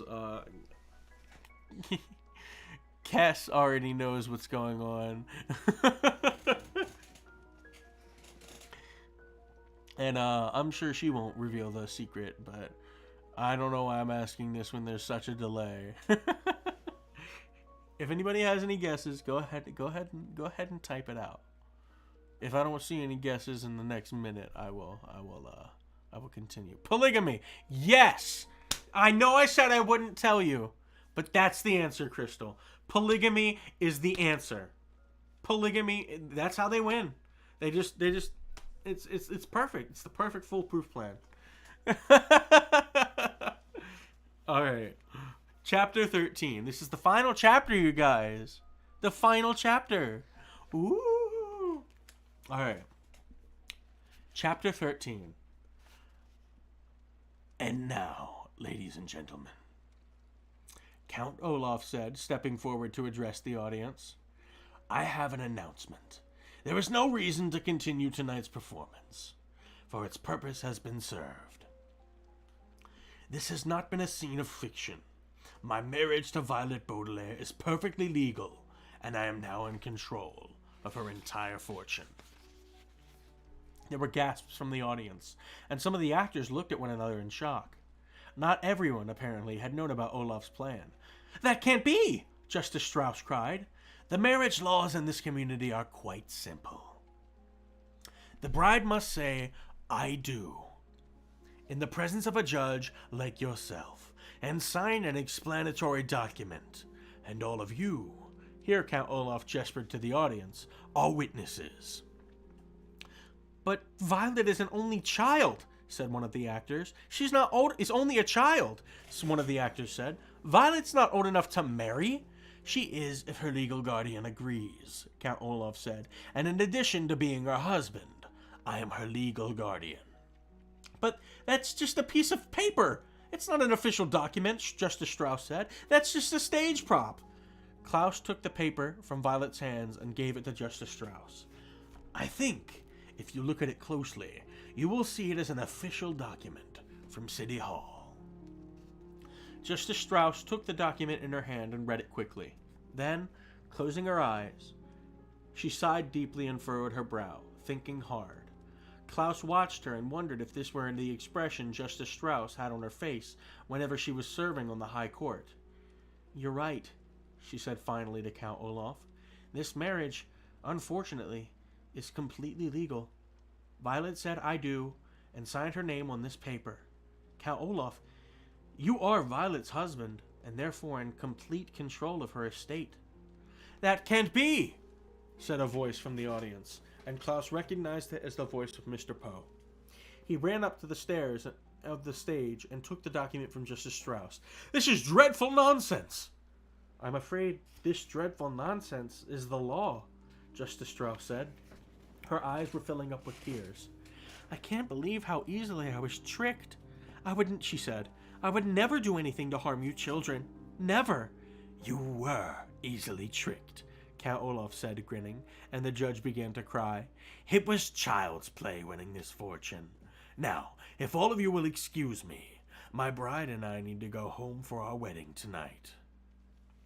"First, let Sunny go," Klaus burst out. "You promised to let her go." Where is Sunny?" Mr. Poe asked. "She's all tied up at the moment," Count Olaf said. "If you will pardon the little joke." His eyes shone as he pressed buttons on the walkie-talkie and waited while the hook-handed man answered. "Hello? Yes, of course it's me, you idiot. Everything is going according to plan. Please remove Sunny from her cage and bring her directly to the theater. Klaus and Sunny have some chores to do before they go to bed." Count Olaf gave Klaus a sharp look. "Are you satisfied now?" he asked. "Yes," Klaus said quietly. He wasn't satisfied at all, of course, but at least his baby sister was no longer dangling from a tower. "Don't think you're so safe," the bald man whispered to Klaus. "Count Olaf will take care of you and your sisters later. He doesn't want to do it in front of all these people." He did not explain to Klaus what he meant by the phrase, "take care of." "Well, I'm not satisfied at all," Mr. Poe said. "This is absolutely horrendous. This is completely monstrous. This is financially dreadful." "I'm afraid, however," Count Olaf said, "that it is legally binding. Tomorrow, Mr. Poe, I shall come down to the bank and withdraw the complete Baudelaire fortune." Mr. Poe opened his mouth as if to say something, but began to cough instead. For several seconds, he coughed into a handkerchief, while everyone waited for him to speak. "I won't allow it," Mr. Poe finally gasped, wiping his mouth. "I absolutely will not allow it." "I'm afraid you have to," Count Olaf replied. I'm afraid Olaf is right," Justice Strauss said through tears. "This marriage is legally binding." "Begging your pardon," Violet said suddenly, "but I think you may be wrong." Everyone turned to look at the eldest Baudelaire orphan. "What did you say, Countess?" Olaf said. "I'm not your Countess," Violet said testily, a word which here means in an extremely annoyed tone. "At least, I don't think I am." "And why is that?" "I did not sign the document in my own hand, as the law states," Violet said. "What do you mean?" "Count, we all saw you." Count Olaf's eyebrow was beginning to rise in anger.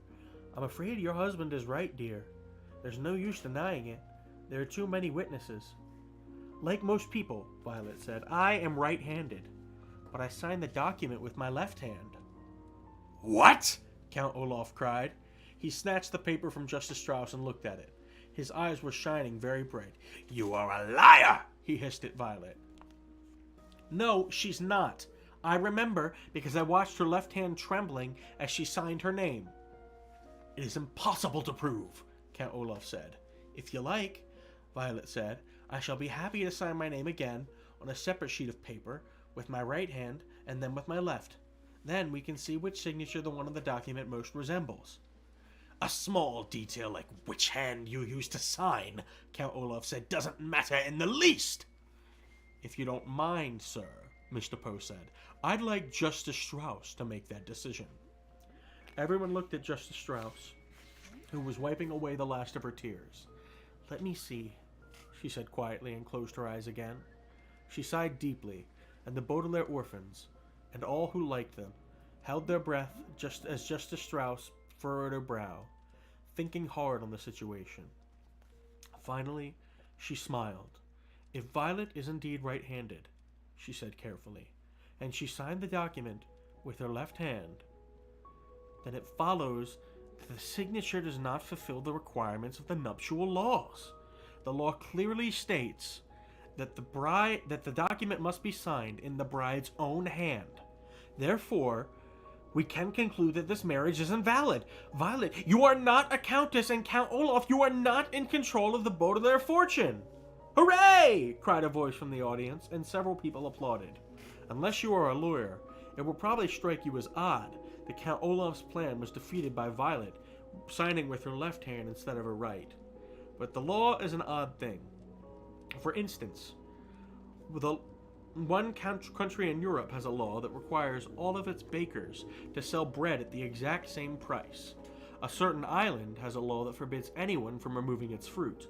A town not too far from where you live has a law that bars me from coming within 5 miles of its borders. Had Violet signed the marriage contract with her right hand, the law would have made her a miserable contessa, but because she signed it with her left, she remained, to her relief, a miserable orphan. What was good news to Violet and her siblings, of course, was bad news to Count Olaf. Nevertheless, he gave everyone a grim smile. In that case, he said to Violet, pushing a button on the walkie-talkie, you will either marry me again, correctly this time, or I will... Nipple! Sunny's unmistakable voice rang out over Count Olaf's as she tottered on stage toward her siblings. The hook-handed man followed behind her, and his walkie-talkie buzzing and crackling.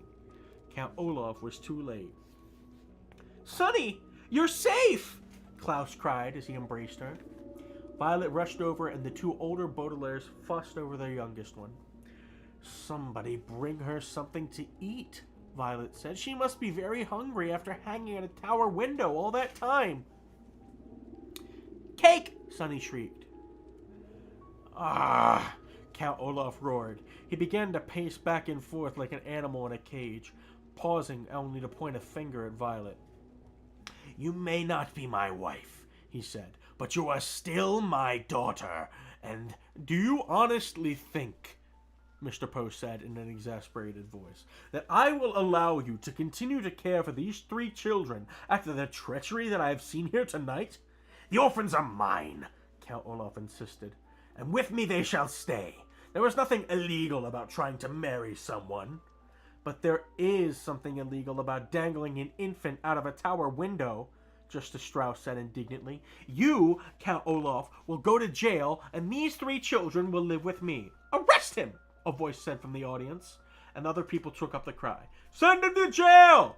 He's an evil man! And give us our money back! It was a lousy play! Mr. Poe took Count Olaf's arm and, after a brief eruption of coughs, announced in a harsh voice, I hereby arrest you in the name of the law. Oh, Justice Strauss, Violet said. Did you really mean what you said? Can we really live with you? Of course I mean it, Justice Strauss said. I'm very fond of you children, and I feel responsible for your welfare. Can we use your library every day? Klaus asked. Can we work in the garden? Violet asked. Cake! Sonny shrieked again, and everyone laughed. At this point in the story, I feel obligated to interrupt and give you one last warning. As I said at the very beginning, the book you are holding in your hands does not have a happy ending.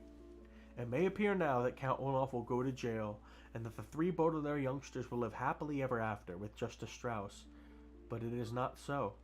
If you like, you may shut the book this instant and not read the unhappy ending that is to follow.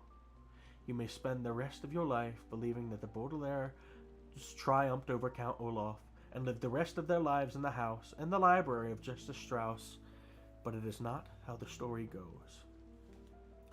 For as everyone was laughing at Sonny's cry for cake, the important-looking man with all the warts on his face was sneaking around toward the controls for the lighting of the theater.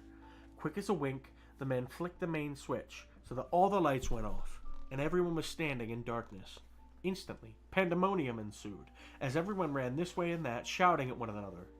Actors tripped over members of the audience tripped over theatrical props.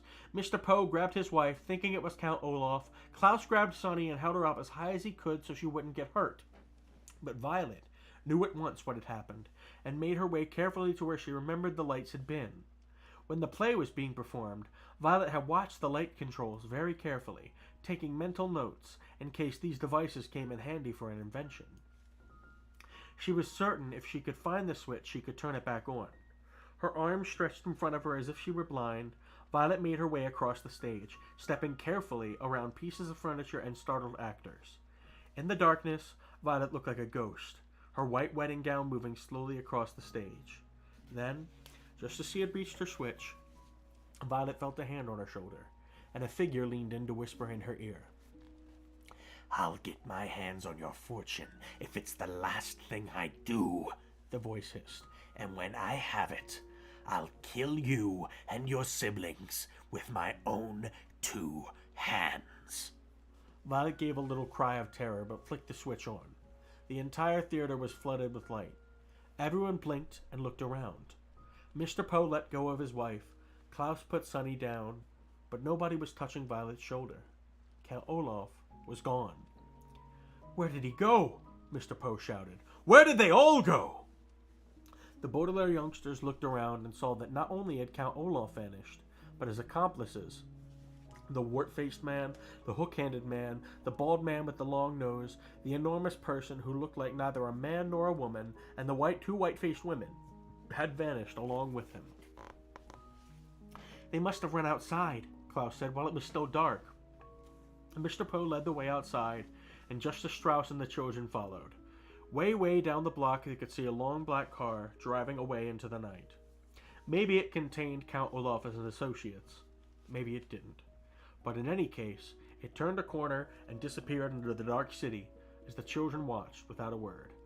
"Blast it," Mr. Poe said. "They're gone. But don't worry, children, we'll catch them. I'm going to go and call the police immediately." Violet, Klaus, and Sonny looked up at one another and knew that it wasn't as simple as Mr. Poe said. Count Olaf would take care to stay out of sight as he planned his next move. He was far too clever to be captured by the likes of Mr. Poe. "Well, let's go home, children," Justice Strauss said. "We can worry about this in the morning when I fixed you a good breakfast." Mr. Poe coughed. "Wait a minute," he said, looking down at the floor. "I'm sorry to tell you this, children, but I cannot allow you to be raised by someone who is not a relative." "What?" Violet cried. "After all Justice Strauss has done for us?" "We never would have figured out Count Olaf's plan without her in her library," Klaus said. "Without Justice Strauss, we would have lost our lives." "That may be so," Mr. Poe said, "and I thank Justice Strauss for her generosity. But your parents' will is very specific. You must be adopted by a relative. Tonight, you will stay with me in my home, and tomorrow I shall go to the bank and figure out what to do with you. I'm sorry, but that is the way it is." The children looked at Justice Strauss, who sighed heavily and hugged each of the Baudelaire youngsters in turn. "Mr. Poe is right," she said sadly. "He must respect your parents' wishes. Don't you want to do what your parents wanted, children?"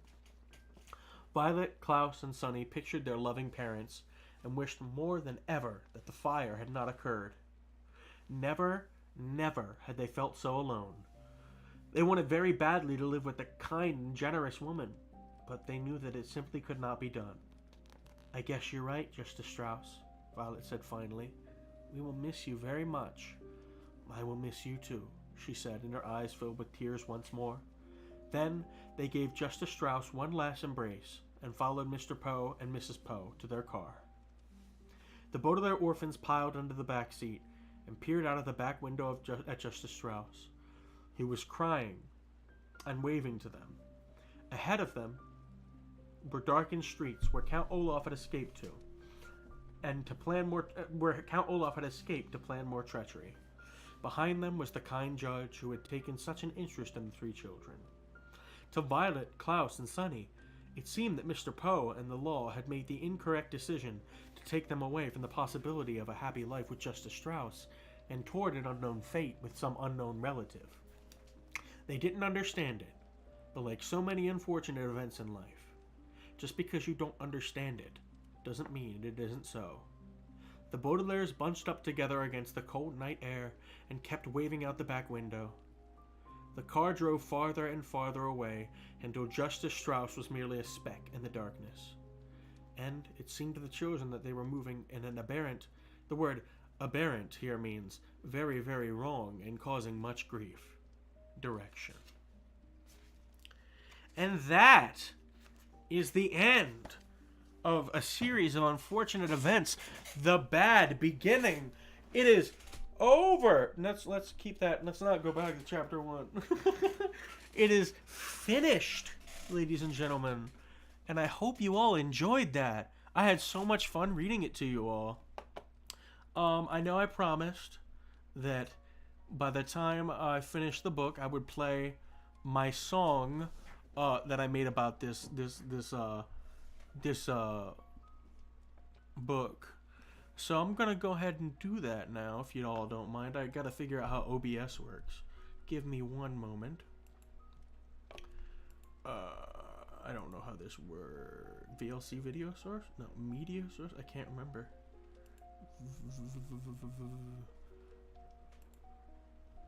Let's just name this. Thank you so much. I appreciate you all. Alright, I'm gonna browse for the file.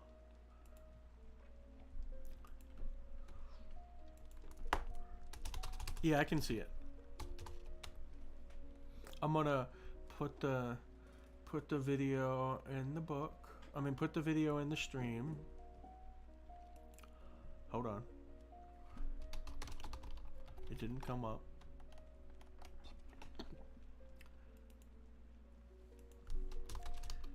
That's test video. That's not what I want.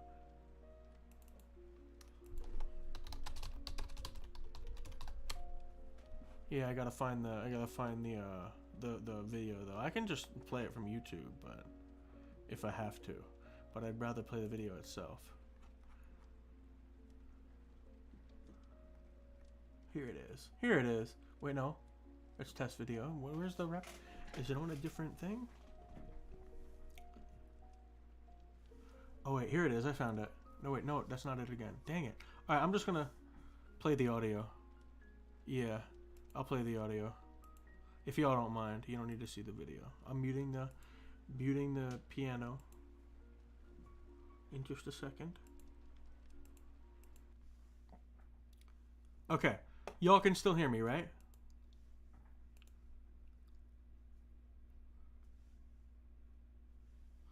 Okay.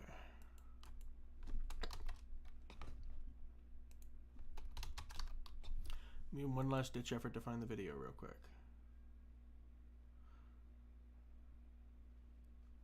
Okay. Can I find it? Okay.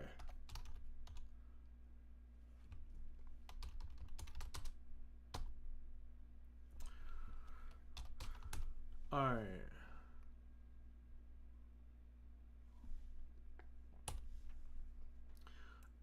Documents. I found the audio. So I'll just play the audio for y'all, because I wish I could. Actually, I think I can share a browser source. I just gotta close all of my tabs because I don't want to out myself. Alright, let's go to YouTube.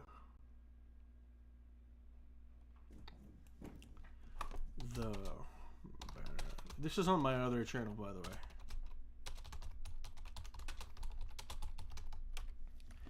Okay.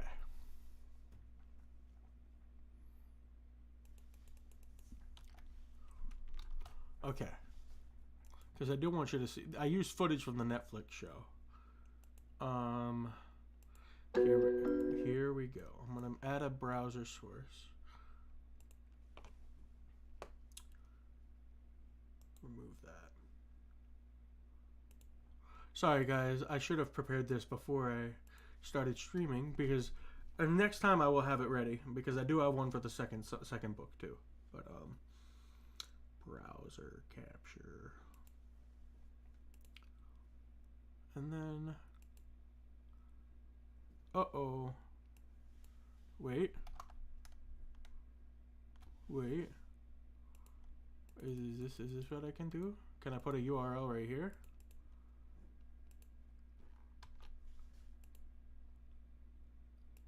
Oh, okay. That works somewhat.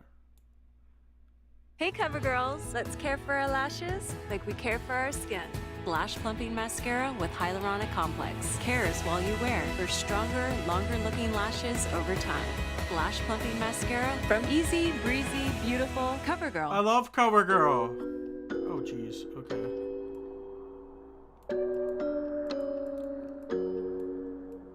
Oh my goodness. Hold on.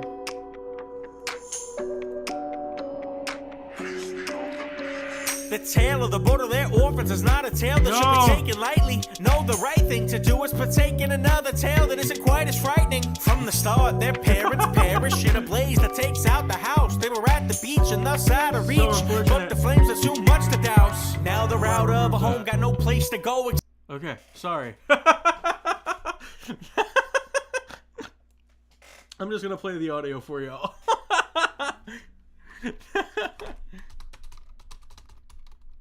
Alright. Here you go. Can you all hear it?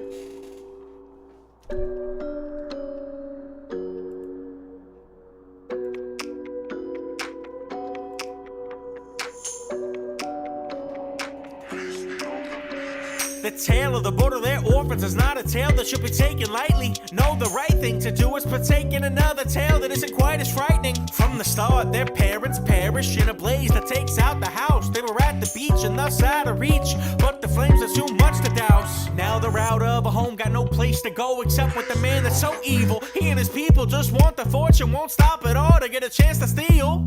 Violet, Klaus, and Sonny have to go and live with Count Olaf. He's a terrible guy with real shiny eyes, is mean and so prone to go off. He hit Klaus and acts like a louse. A word with cheer means so contemptible, and his troop are real terrible too. His whole gang is so reprehensible. Olaf has a plan to take the Baudelaire money. He gets up early and kidnaps Sonny. If Violet doesn't marry him, he could hurt her. He's not being funny. It's a bad beginning for the Baudelaire. It's a bad beginning with woe and despair. It's a bad beginning for the children living with a crazy villain. It's a bad beginning for the Baudelaire.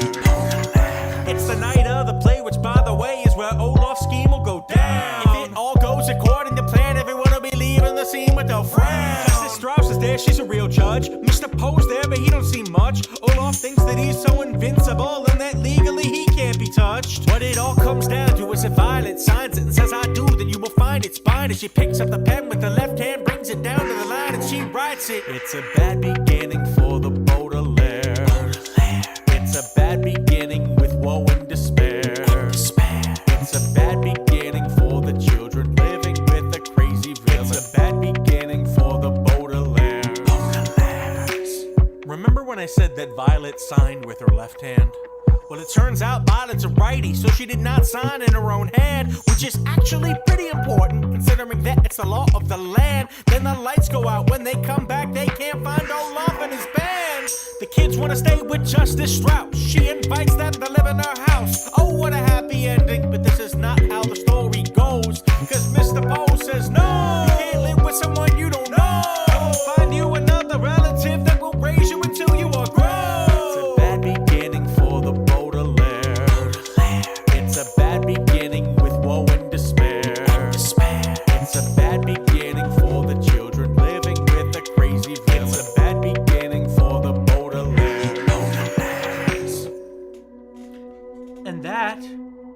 say in the business is that. I wish I could have shown you the video, but unfortunately, I couldn't find it. I have the song for the Reptile Room, which is the second book in the series, finished already. I'm working on the Wide Window. It's pretty well in development. But yeah, I'm so glad you guys came and visited me during this stream today. I'm so thankful that you all came and supported me. And for those of you that stayed till the end, excuse me, thank you so much. And yeah, I'm gonna go ahead and stop streaming now. I don't know what this window is. It's making me move it around. Oh, it's probably one of the elements. So I'm gonna go ahead and stop streaming now. But thank you all so much for coming. And I'll have a poll up. My goal is to do this once every month, at least one book every month. So if we have more done, great. But I just want a goal of at least one every month. So thank you all for coming. I'll have a poll up for the next book. If it happens to be the next book in the series, great. If it doesn't, you know, we'll keep reading this eventually.